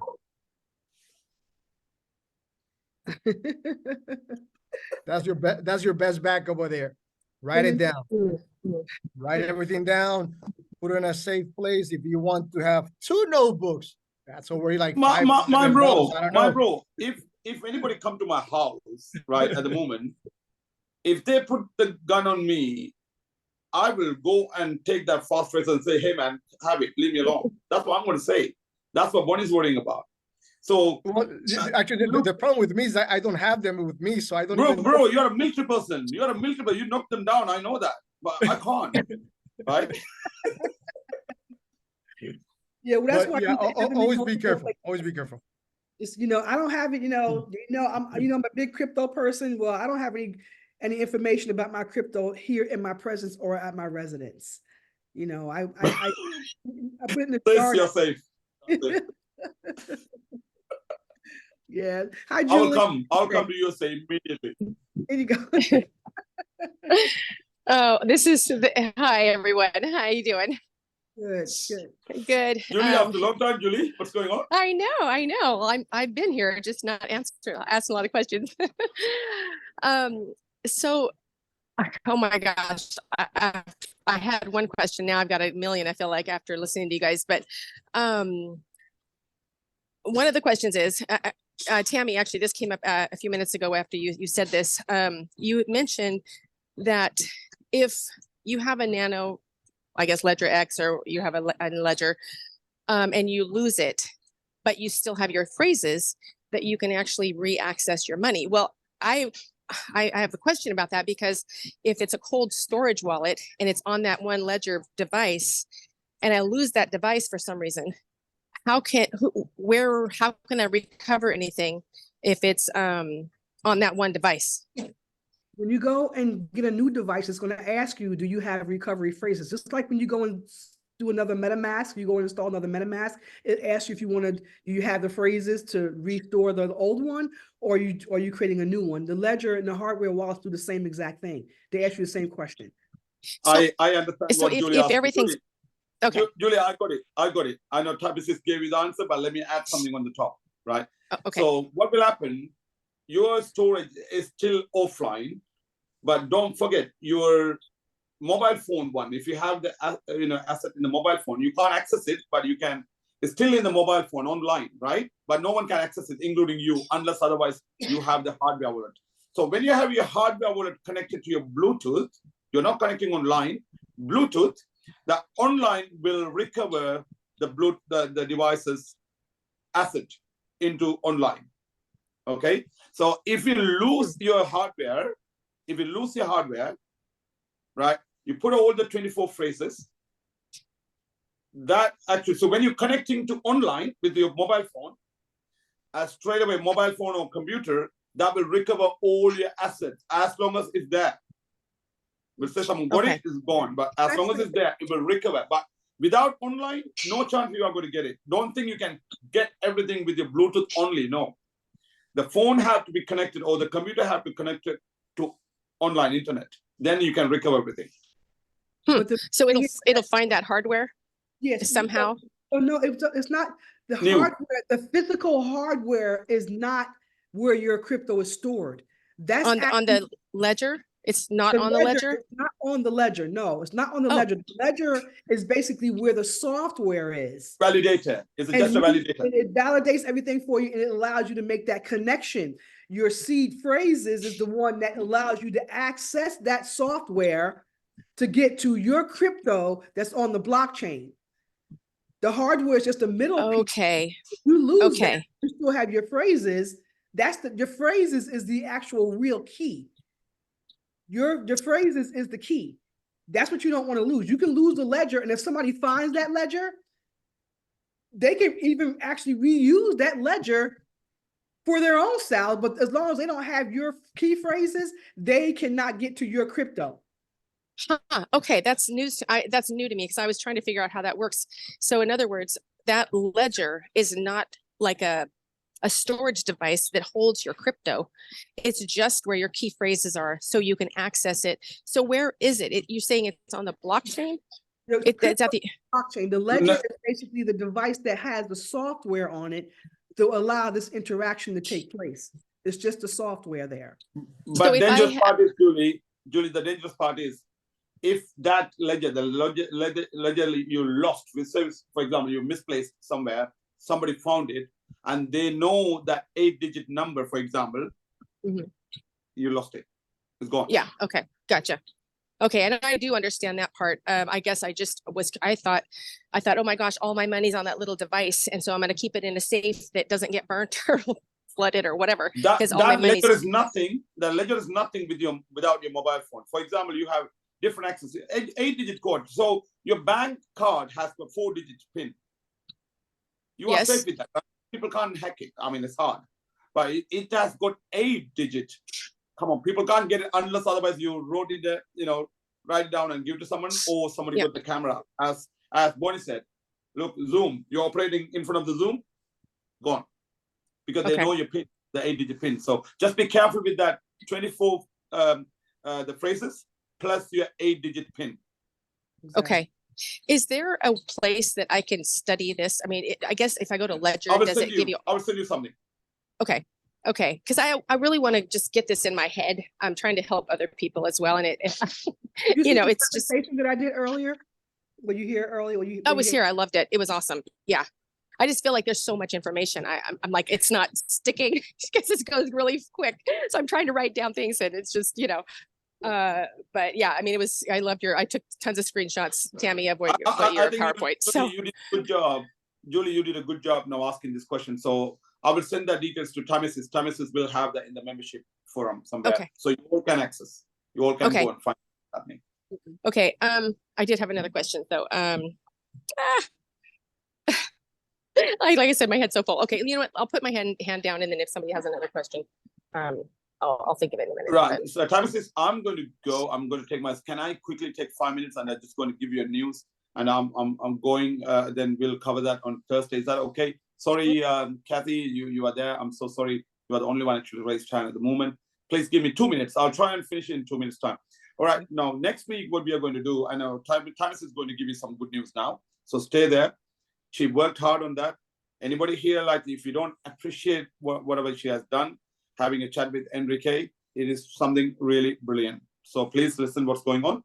We're still doing, we are trying a bit more with whatever Enrique is going to do for you all. 2 days boot camp. We'll talk about it. And I just want to cover something, what we are going to cover next week. Something brilliant, something really amazing. Please don't miss that next week. Tami will come with something else. Enrique will come with something else. I'm going to give you something next week at least 5 of the cryptos. Again, not financial advice. What I personally believe, 100x. How do you know, Meg? Right. Let me give you one clue. There are meme coins. Normally, meme coins. They are the meme coins actually. Take all your money away, right, and run away. That take all your money and run away. Those meme coins will make you millionaires, right? For when Shiba came, $600 made millionaires. $600 made millionaires. So I'm doing enough research, but if you guys are doing something, look, $100 is not like life-threatening money for you. So I'm going to talk about just $100, $200. Can I tell you something? You guys are in this room, even though you know that network marketing will put you on the street, right? You lose all your money, you still go after network marketing. There are good network marketings. I'm not blaming everything. Right? You throw your $10,000, $20,000. Guys, that $10,000 can give you $1 million by end of 2024 or end of 2025. Why are you throwing your rubbish money away in all the network marketings? There are good network marketing. Try small money, no problem. Right? Okay. So if you want to go with Bitcoin or Ethereum, all right, they're not going to make millionaires now. If anybody here now, $42,000 one Bitcoin. If you buy one Bitcoin, you probably will end up having $150,000 by end of 2025 or end of 2024, right? Probably 1 million in the next 8 years, 5 years, yes, but at the moment, no, right? If you buy Ethereum again, 100 Ethereum, it's not going to make you a millionaire. Oh, well, 42 mean you're talking about about 20 Bitcoin, okay? Sorry, Ethereum. If you buy like 20 Ethereum, which is equal to 1 Bitcoin, roughly, okay? Probably less. That's not going to make you a millionaire now. But these meme coins, for example, something called Bonk, you guys know that, what happened. Just came 3 months ago. Coinbase listed them, it's going crazy. 100x, something like that. Now, there are 2 kind of meme coins. You have to be very careful with this, right? 2 kind of meme coins. One is coordinated meme coins. Please, please don't go and buy those coins. Never do that. Coordinated means some famous people, right? We'll say some Bonnie, for example, well-known person. For example, we'll say Marcia. So these people are saying, hey, you know what? Let's start a coin. And now they're saying, okay, let me have 50% of the coin, right? Okay, Marcia, you have 40%. The 10% going to the market. They are holding everything. They are the people who will be rich, not you. Anything coordinated, you will find out what is coordinated, what is, the second one is called community-based meme coins, like Shiba, right? Like Doge, like Bonk, like Baby Grok. For me, if anybody's here, I believe in Baby Grok. It's not going to be like Shiba, but it will give some good returns, I believe, right? We'll talk about that next week. So when you want to do something, when you want to invest something somewhere, small money is no financial advice. The money you can afford to lose. I know in this group, you are just thinking, all right, just there was a network marketing just came, looking fabulous. Those guys are talking to you. Wow, this is fantastic. This is amazing. You know what you're thinking? How can I get $10,000? Can I sell my gold? Can I sell my car? Can I sell my motorbike? That's what you're thinking. Now, what I'm talking about, $100 in Baby Grok, $100 in another meme, $100 another meme, 10 different meme coins, just 1,000 you're done. If that goes 100x in case, look, don't expect, if that goes down, you lost $1,000. It's not going to happen. You know what? Because you're buying 10 different. You know what you guys are doing? Taking $10,000, throwing into a network marketing. That money is not under your control. You will lose it. No network marketing in the world stayed all the way. Tell me a company staying here, a crypto-based company staying here last 3 years. Any companies? Do you know any companies? 3 years? No. Any companies 2 years? No. Any company 1 year? Trust me, they will have glitch. Then ready? So my son is ready. So I'm going to talk about this next week big time. So please don't be greedy. 2024 is unbelievable. What Tami is trying, right? Not just teach you. She wants like all my close people, the people who are trusting us. She wants you to have some kind of a portfolio, which is decent, $10,000. Will that $1,000 will make you $10,000? God willing? I would say yes, personally. But the $10,000 you're throwing into network marketing, do you think that's going to make you 10x $100,000? Trust me, you probably get the money back. And before you get the money back, sorry, glitch, hacked, that happened, this happened. You're never going to correct yourself, do you? How many times? So just be careful, leaders. We want you to have enough portfolio, enough money by end of 2024. I'm not saying all the network marketing are bad, but don't throw too much money. Throw the money you afford to lose. In case something happened, I'm still all right to feed my kids 3 times meal. Otherwise, please don't do network marketing. Don't throw all your funds. You know what? Just imagine you got $10,000, only $10,000. Now you lose that money and experience the frustrations. That will slowly kill people. So just be careful. That's all I want to say. But next week will be, the Thursday will be really different. I might give you some names. What do you have to do with the terms and conditions? With small money, go for it. That's what Tami wanted to do. And I will definitely help you out. And before that, I will do enough research before I give you any information, for sure. Thank you.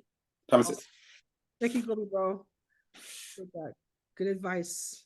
Good guidance. Wow. Awesome. All right, Kathy, I'm going to take your question. Hi, my question's for Enrique. Last June, I was caught up in a online scam, and Coinbase dropped me.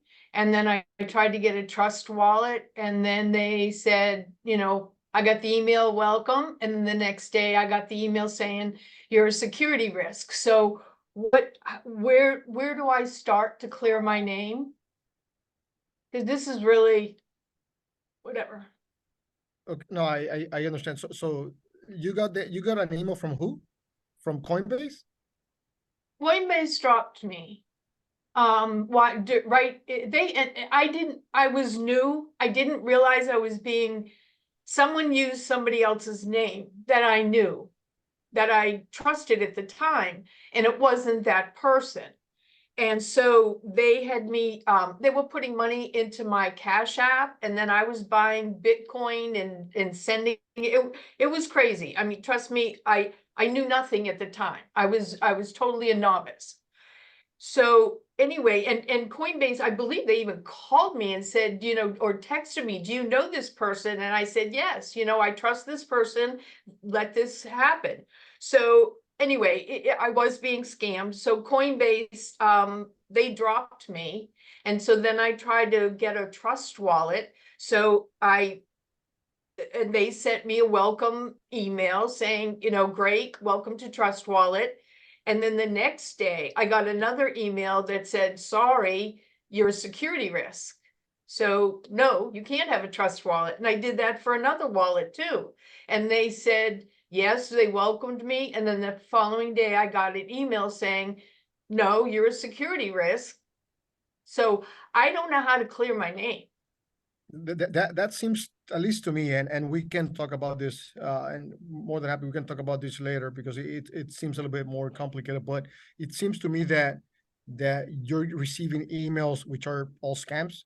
The reason why I say that is because Trust Wallet is a decentralized hot wallet. They don't have access to your email. They cannot send you an email. Exactly. Trust Wallet is an app, and when you download Trust Wallet to your phone, whatever that phone may be, it can be an Android, can be an iPhone. They don't have your email. There's no identity at all on a decentralized exchange. Yeah, there's no database of your email or your information in Trust Wallet. So we can. Right now I have MetaMask. I have a MetaMask wallet that was there. So I've been using that. I just have, I feel like it's a hornet's nest and I don't want to poke it. So I haven't asked to put money into MetaMask, and I haven't tried to take money and put it back in my bank, because the bank was shutting me down. I had to prove that I wasn't being scammed. I mean, it's been a nightmare, and I just don't know how to get out of it. I'll text you my email, and then we can talk about Okay. that. I would feel your appreciate it. pain. I feel your pain. But just be very, and this, I mean, to you and to everyone, right? Be very careful about responding or replying to any email. If you don't know, and this is just a little bit of housekeeping, right?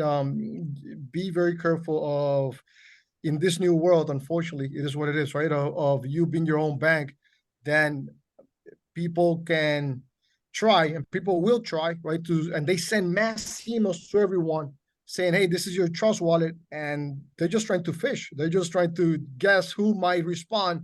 And whoever responds, then there you go. That person most likely has a trust wallet, right? But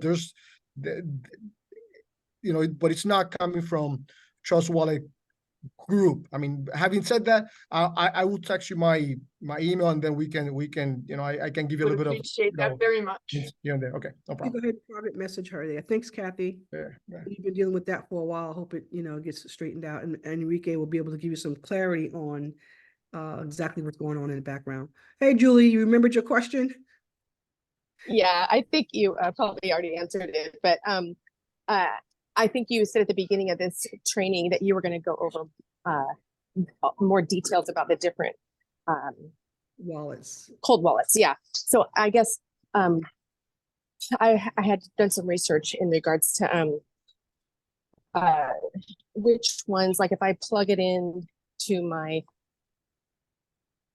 I guess which ones communicate like with MetaMask, and which ones communicate with the different wallets that we have, because I think they don't all communicate with the different wallets, right?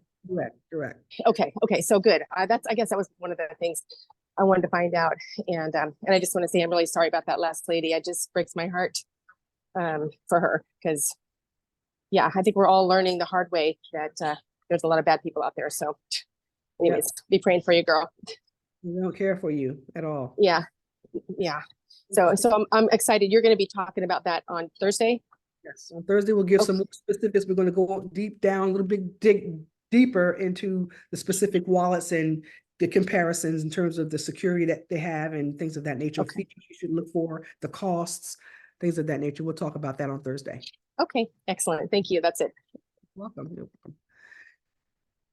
Right. Hi, Campro Crypto. Good afternoon, everyone. My question is similar to that of Kathy's. I've been using a Kraken for some time, and then have a hiatus, not working with it. And I wanted to reactivate the account, and they told me no. Is that the situation where there's something at the background that I don't know about? Say that again. I mean, Kraken is from my very dear friend Jesse Powell, and Kraken Group. They are a beast. They're really good when it comes to protecting people, even if it is against their own monetary benefits. So, but just to be sure, so you're trying to reactivate, if I don't understand correctly, reactivate your account. And they said no. And they've said no. Yeah, there could be a couple of reasons. One, probably the one that comes to my mind is there have been some changes in the regulations in the US that have caused several of the biggest exchanges to change the way that they operate. Binance, Coinbase, Kraken, you name it. Some of them have had to shut down, Binance being one of them. I'm not talking about FTX. FTX is something completely different, but I'm talking about just the way that the SEC and different regulators see or interpret the usage of some of these coins or tokens. And so it might be potentially that because of that change, then Kraken said, hey, now you needed to be registered in this, and this, and now you need to do this, and this, and therefore we cannot accept the account that you used to have before. I'm not sure with the specifics, but I'm just saying that most likely is the case. And like I said, sometimes Jesse and team Kraken overall, they do things even to the detriment of their own monetary benefits, right? And but they are always have the whole crypto community, the benefits of the crypto community first, and then their own monetary benefits. In general, that's Jesse's, philosophy. So I hope that is your case. If you want, I can Yes, help you, right? I do want. But, I do want, because I've not been doing anything untoward. I've not been scamming anybody or doing. Yeah, I mean, I understand. I mean, yeah. I'm not saying that. I'm just saying that, it's for some of these exchanges, it has come to a point that is either you give us the list of all the people that you have in your exchange, or you're going to jail. So they have been sending messages to their members saying, hey, I mean, this is what you need to do now, or just shut down your account before we're forced to give personal information of all the members. But I've been complicit. I've done everything they've asked me to do. I've like I said, I'm not saying about your specific. I'm just saying. I need to cut this. I'm just saying that things have changed. And remember, you're talking to an account, the centralized account, that they don't have to have you, right? They're a centralized exchange, and also at the same time they have to protect the way that they do what is called KYC AML, know your customer, anti-money laundering. And if the regulations came that put them in a tough position that they cannot accept any more accounts to be open, then has nothing to do with you. That's what I'm trying to say. Most likely has nothing to do with you. Has everything to do with, hey, they cannot do it because they're being forced not to do it. Yes. I see it as odd because I had it before, and just resuscitating it, they've said no, and I didn't understand that and the reason why. Right. Thank you, Enrique. If you want to, you're going to help her. I will. DM her. Hey, Wayne, let me go ahead and culminate this because we're at the top of the hour. Good afternoon, Tami from Trinidad. Thanks for taking my call. Happy New Year, all. Happy New Year to you. Good to see you. Great, you too.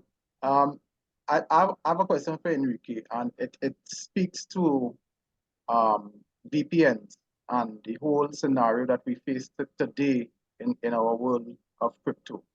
How or do you have information that VPNs have also been fallen prey to hacking and that kind of stuff? No, I don't have any information with regards to that. What I'm going to say, there are several VPNs, good VPNs. For those of you that don't know what a VPN is it's called a virtual private network. It actually encrypts your communications online.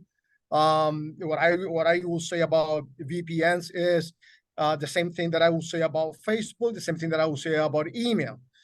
If it is for free, you are the product. I'll repeat that one more time. If you're getting a VPN, Facebook, email, anything for free, and you think that you're so clever, that you're so smart, your information is being sold. You're the product. Okay. These are all of them. These are for-profit companies. This is not charity over here. And so just keep that in mind. Having said that, I personally take it as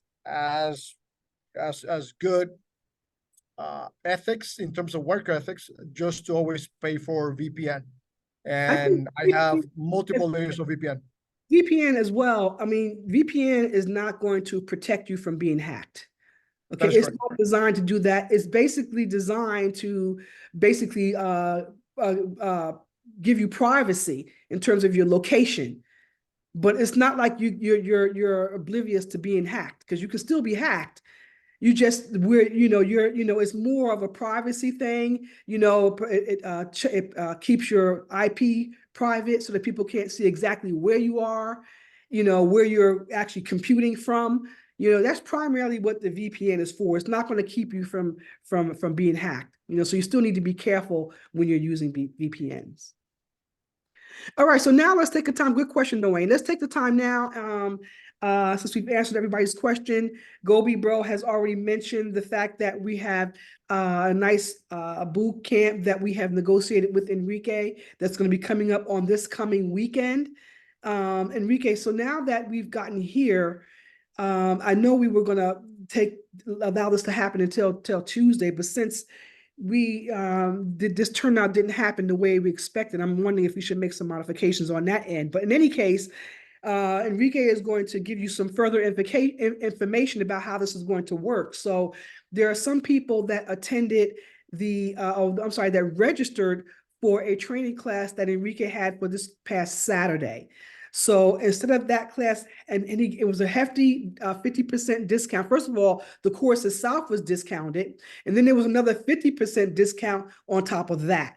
So it ended up being, very, considerably nominal considering what you're going to get to go along with it. So anyone that registered for that particular class that was supposed to take place on Saturday, and it was only postponed so that we can move you into something bigger and better. No other reason. In fact, Enrique said that the class actually did go on, but for our team, it was postponed for us because we're going to be transitioned into something bigger and better. And that's going to be, instead of it being a one-day course, it's going to be a 2-day boot camp that's going to take place for Saturday and Sunday of this coming weekend. And so anyone that registered for that course, for that nominal price, is going to now be moved into the boot camp course without any additional cost for that same price. And it's going to be for 2 days. And this 2-day course is usually $1,500, but it's going to be at a cost of less than $300. Is what the course is going to actually cost. So this is going to be a 2-day boot camp. So I'm going to let Enrique give us some more information in terms of what you're going to get at that course, what you're going to be covering. He's going to be covering things with regards to AI, how you can actually use AI for marketing, how you can use it to make money, the whole thing. All that's going to be covered in the course. And that was one of the major things that I asked him. And Gobi Bro was saying, oh, how I was, negotiating with him and trying to get the best deal. The main deal that I wanted to get was everyone in the community having the ability and some understanding on how they can use the knowledge coming out of that course to make money with, because that's what we're all in this space for. We're all in this space to be our own banks, to create our own financial freedom. And so that was the main thing that I was interested in. What is this boot camp going to bring my community out with the ability for them to make some money with the information and knowledge that you give them? And he said yes. So that was what I was mainly interested in. So Enrique, if you can just go ahead and just take maybe 3 to 5 minutes and explain to them how the course works, how they can register for it and what it's going to entail on this weekend. Sure, more than happy, and thank you for the opportunity.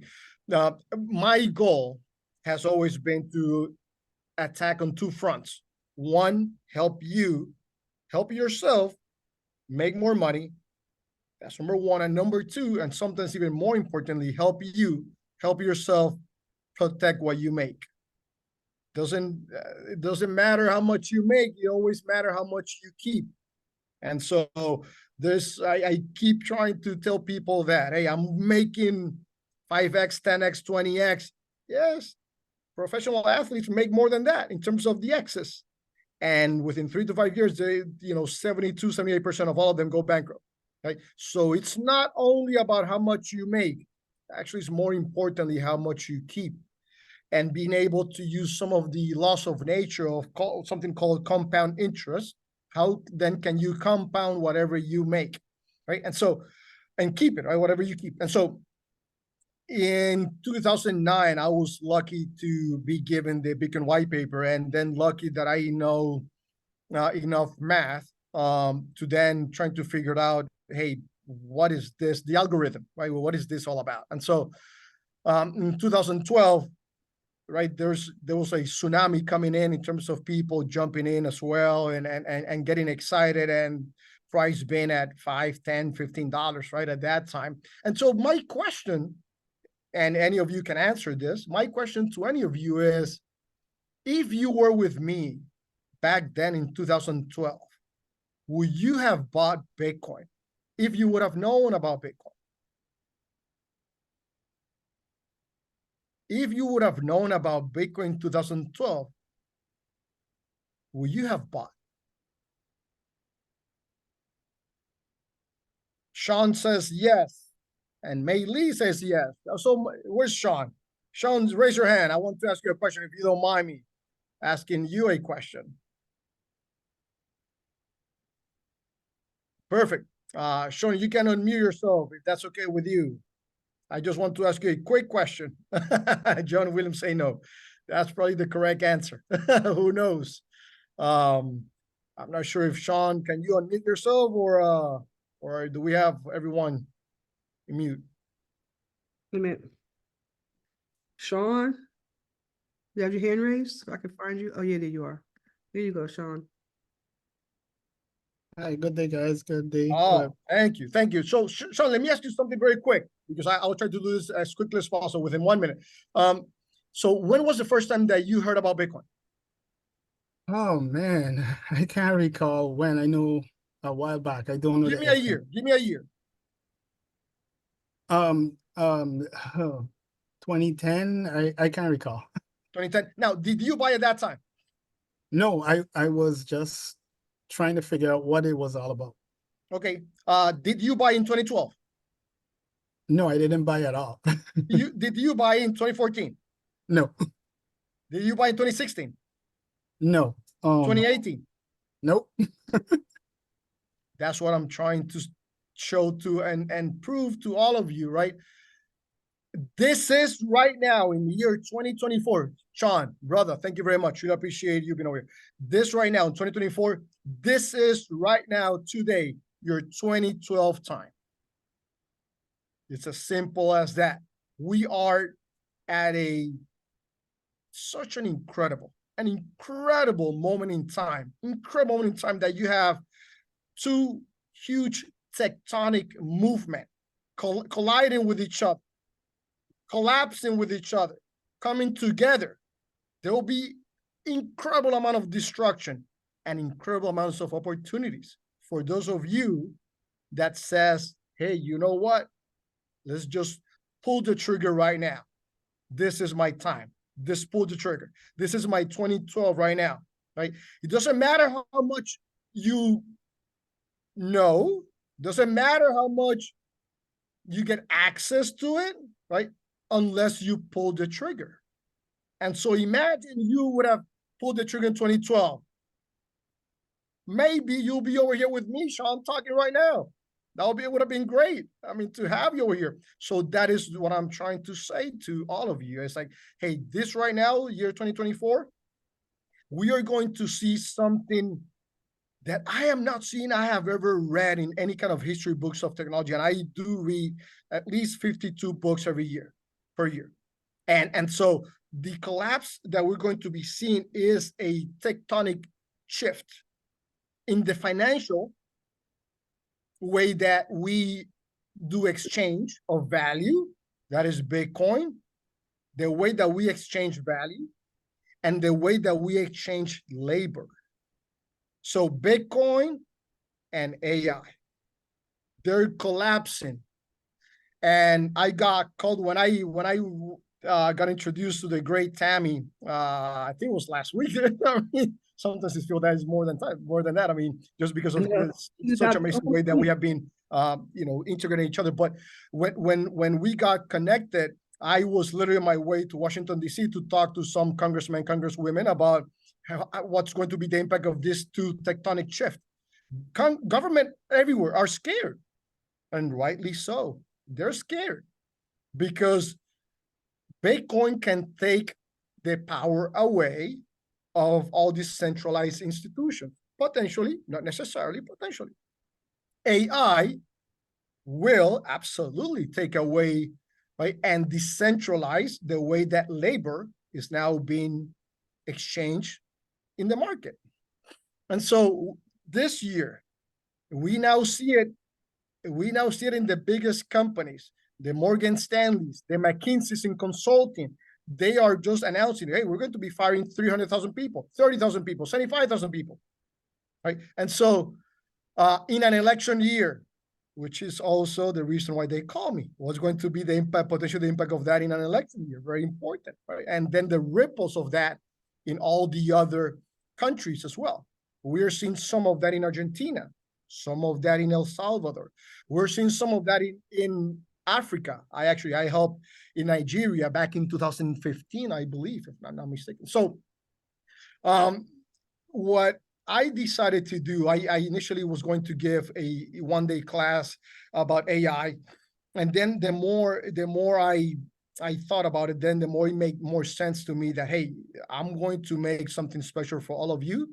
And it's also my own personal way of pushing myself because I've been thinking about just merging in a class, in a boot camp, these two tectonic shifts.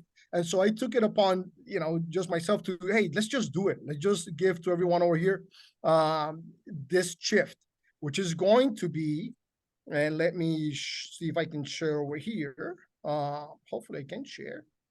Yep, you can. Okay, so which is going to be what Tami just mentioned, right? So we're going to be merging Bitcoin and AI in a 2-day class.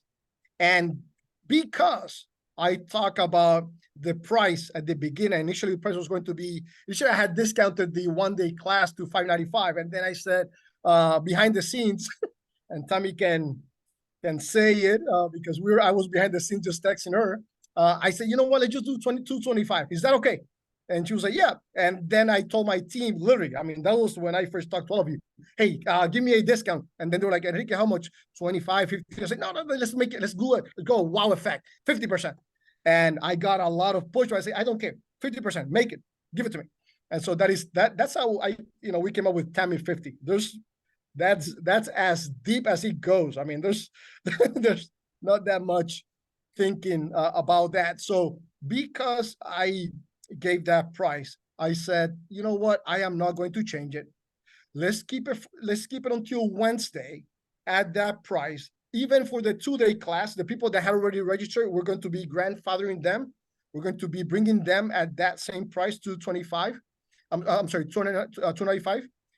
Typically, the boot camp is like Tami just said, $1,495, $1,500. And I say, you know what? Let's just go for $295. Keep it simple until Wednesday. For people that decide to register until Wednesday, they're going to benefit from $295. And then in that class, yes, we're going to cover the in and outs of how to build wealth using Bitcoins, the in and out of how to build wealth and protect your wealth also using AI as well. But then there's something more that I wanted to add to it. And I could have just stopped with it but this other topic to me is very important. And me as an engineer, me as a business person, I sometimes initially didn't appreciate this. I had to go through pain, financial pain, to understand that, oh, by the way, there's some, loss of nature when it comes to building and preserving your wealth. And so I took it upon myself to read as many books as I could. I think the last time I did the count, and this was 2021, I had read around 120, 125 books on how to build wealth and how to keep it. And I'm going to somehow, put together all of that into what I decided to call the Developing Your Wealth DNA. How can then you build the mentality for you to start attracting wealth? And you have to either believe in this or not believe in this. But I'm telling you something.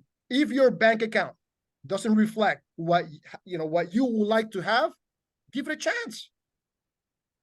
You don't have anything to lose. Give it a chance. And so with that being said, I'm going to take it even a step further on this.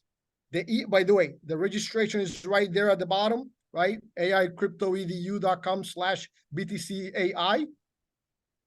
The discount code is still the same, Tami 50. I was thinking about doing Tami 100, but let's just go do Tami 50.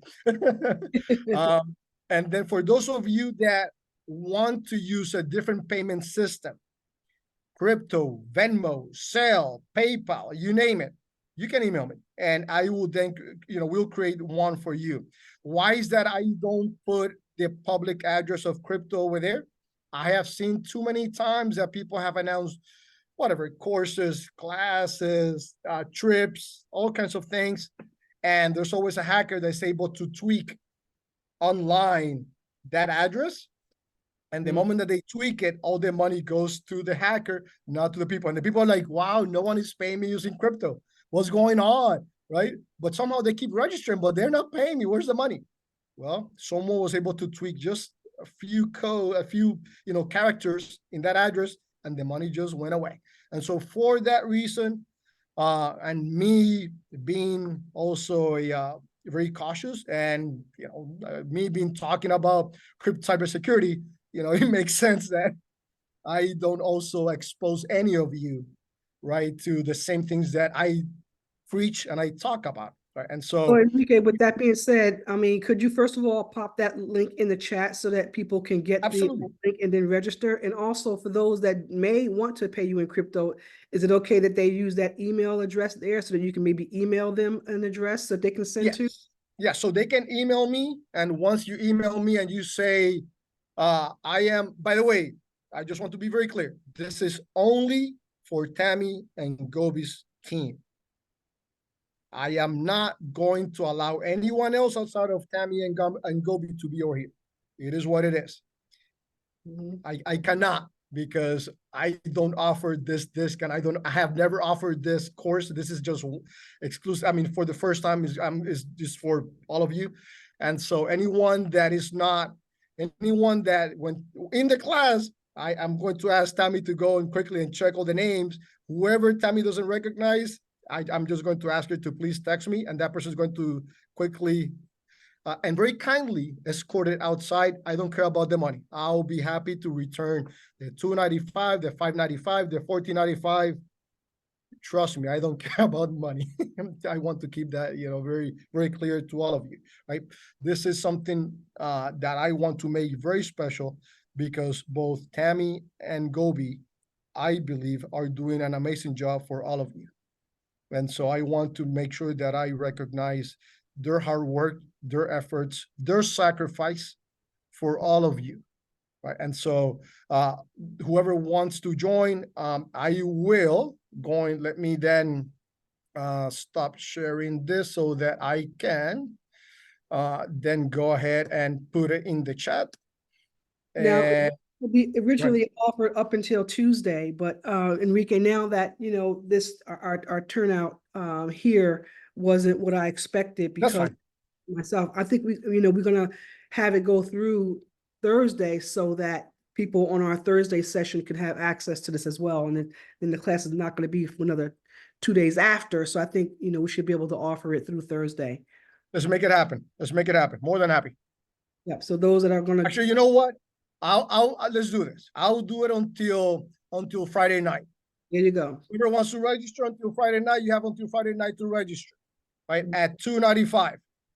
That's as much as anyone that that decides to wait until Saturday morning to register, brother or sister. I mean, you need to get your act together. I mean, come There's on. going to be so many perks. Not only is the course itself for 2 days, that's a big discount, but there's so many other perks and things that's going to be given along with that we're not even being talked about at this point. So you're going to definitely get, he's going to be over delivering. He's going to over deliver. I will throw this out there. Don't tell him all the secrets yet. Just to put some context into all of this. Yesterday I was in a kind of exclusive class of all these millionaires and wannabe millionaires as well. And I'm going to be helping them in just a couple of classes here and there. What they are offering in terms of, I think, is 4 or 5 courses throughout the year, and I'm going to be, I think, in 2 or 3 of them. If you want to be in all 5 courses, it's $50,000. So if you want to divide, 5 courses by 50. That's $10,000 a course.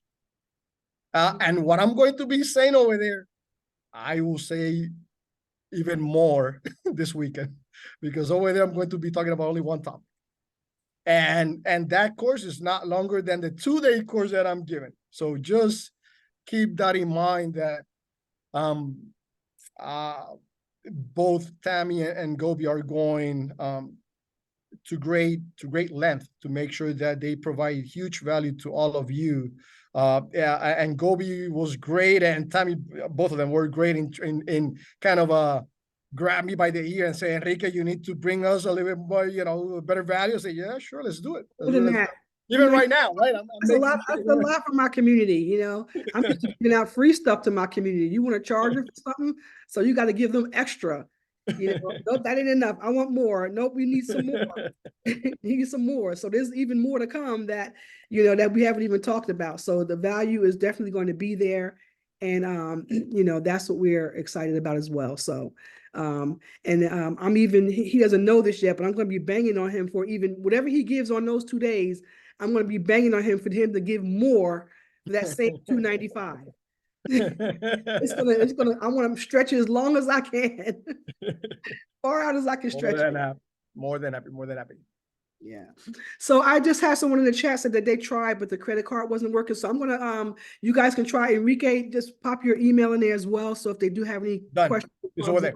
Get you directly with any. Yeah, there was someone that tried a couple of times. I remember with their credit card, and then it didn't work, and then I think she has to change credit cards. And sometimes understand that. So the system is Stripe. I'm using Stripe, and that's a little bit out of my hands, right? It's whatever they accept, depending on where you are in this beautiful planet that we're flying at thousands of miles per hour around the solar system, but. If you have any problems, let me know. You can email me and I'll find a way to hook you up. If you cannot make, by the way, I'll say this even though Tami, I have not mentioned this with Tami. If you cannot pay $295, talk to me. As long as you make this your 2012 year. If you want to make 2024. Your 2012 and make huge economical progress, email me. If you cannot pay the $295, but do not have $295 be the impediment, be the obstacle for you to becoming mentally and economically rich. Okay. Don't let that stop you. God bless to all of you. Thank you very much. So much, Enrique. Appreciate that. All right. What do you all think about that as value being given away? Thank you so much, Enrique. Appreciate Incredible, Enrique. Thank you very much. Thank you. Amazing. Amazing, Enrique. Amazing. Thank you. Great opportunity. Thank you. Thank you, Enrique. Thank you, Enrique. Thank you. Tammy, Appreciate you all. Oh my God, this is good. Thank you. Thank you. Gonna be doing on Saturday, right? Yeah. Saturday and Sunday. We start 9:30 Eastern time until 3. Yes, Saturday and Sunday we start at 9:30 Eastern time. We end at 3 Eastern time, 3 p.m. Eastern time, and I will do my best to don't go too much longer than 3 p.m. To respect everyone's time and balancing life. So that's it. I put that in there as an emphasis so we can basically govern ourselves with that. So we'll do that, you know, maybe a few minutes over if that, but we're going to try to stick to that time frame so that, you know, we don't disrupt your weekend too much. But I think it's going to be very valuable to put that on your calendar to show up for this class. And Ricky, thank you so much for throwing that other caveat in there for anyone that will be having some trouble coming up with the $295. Because like I said, we give things away to our community for free because we know that we're trying to give them the value so that they can get to a place where they can just pay it forward. You know, so we give them things, they get to a place where they can just pay it forward and give it to somebody else. And so that's what we always try to do in this community. So thank you for offering it to those that may have some trouble coming up with that $295 because we may have some people in that category. So thank you so much for that. All right. Wow. So this has been a great day. Appreciate everyone coming out. We're almost 20 minutes past the allotted time, but it was worth every minute of it. So thank you everyone for coming today. And I'm going to see you all on Thursday again.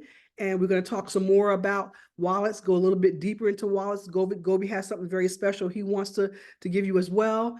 And we're going to be talking also more about the portfolio starter giveaway. So those of you that had gotten the gift already, we're processing those and we're putting that system in place to be able to allow you to get the $100 portfolio starter gift from Gobi and I.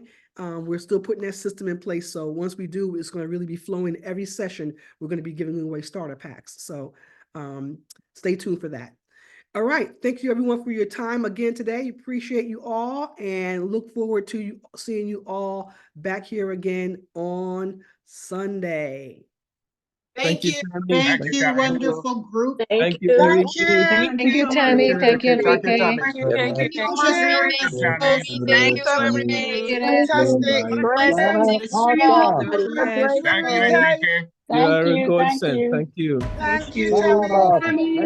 Thank you, Tommy, Enrique, Gobi. Excellent. Thank you, Viviana. Thank you. Two hands in the air, I'ma take it. You'll be looking up at me when it's over. I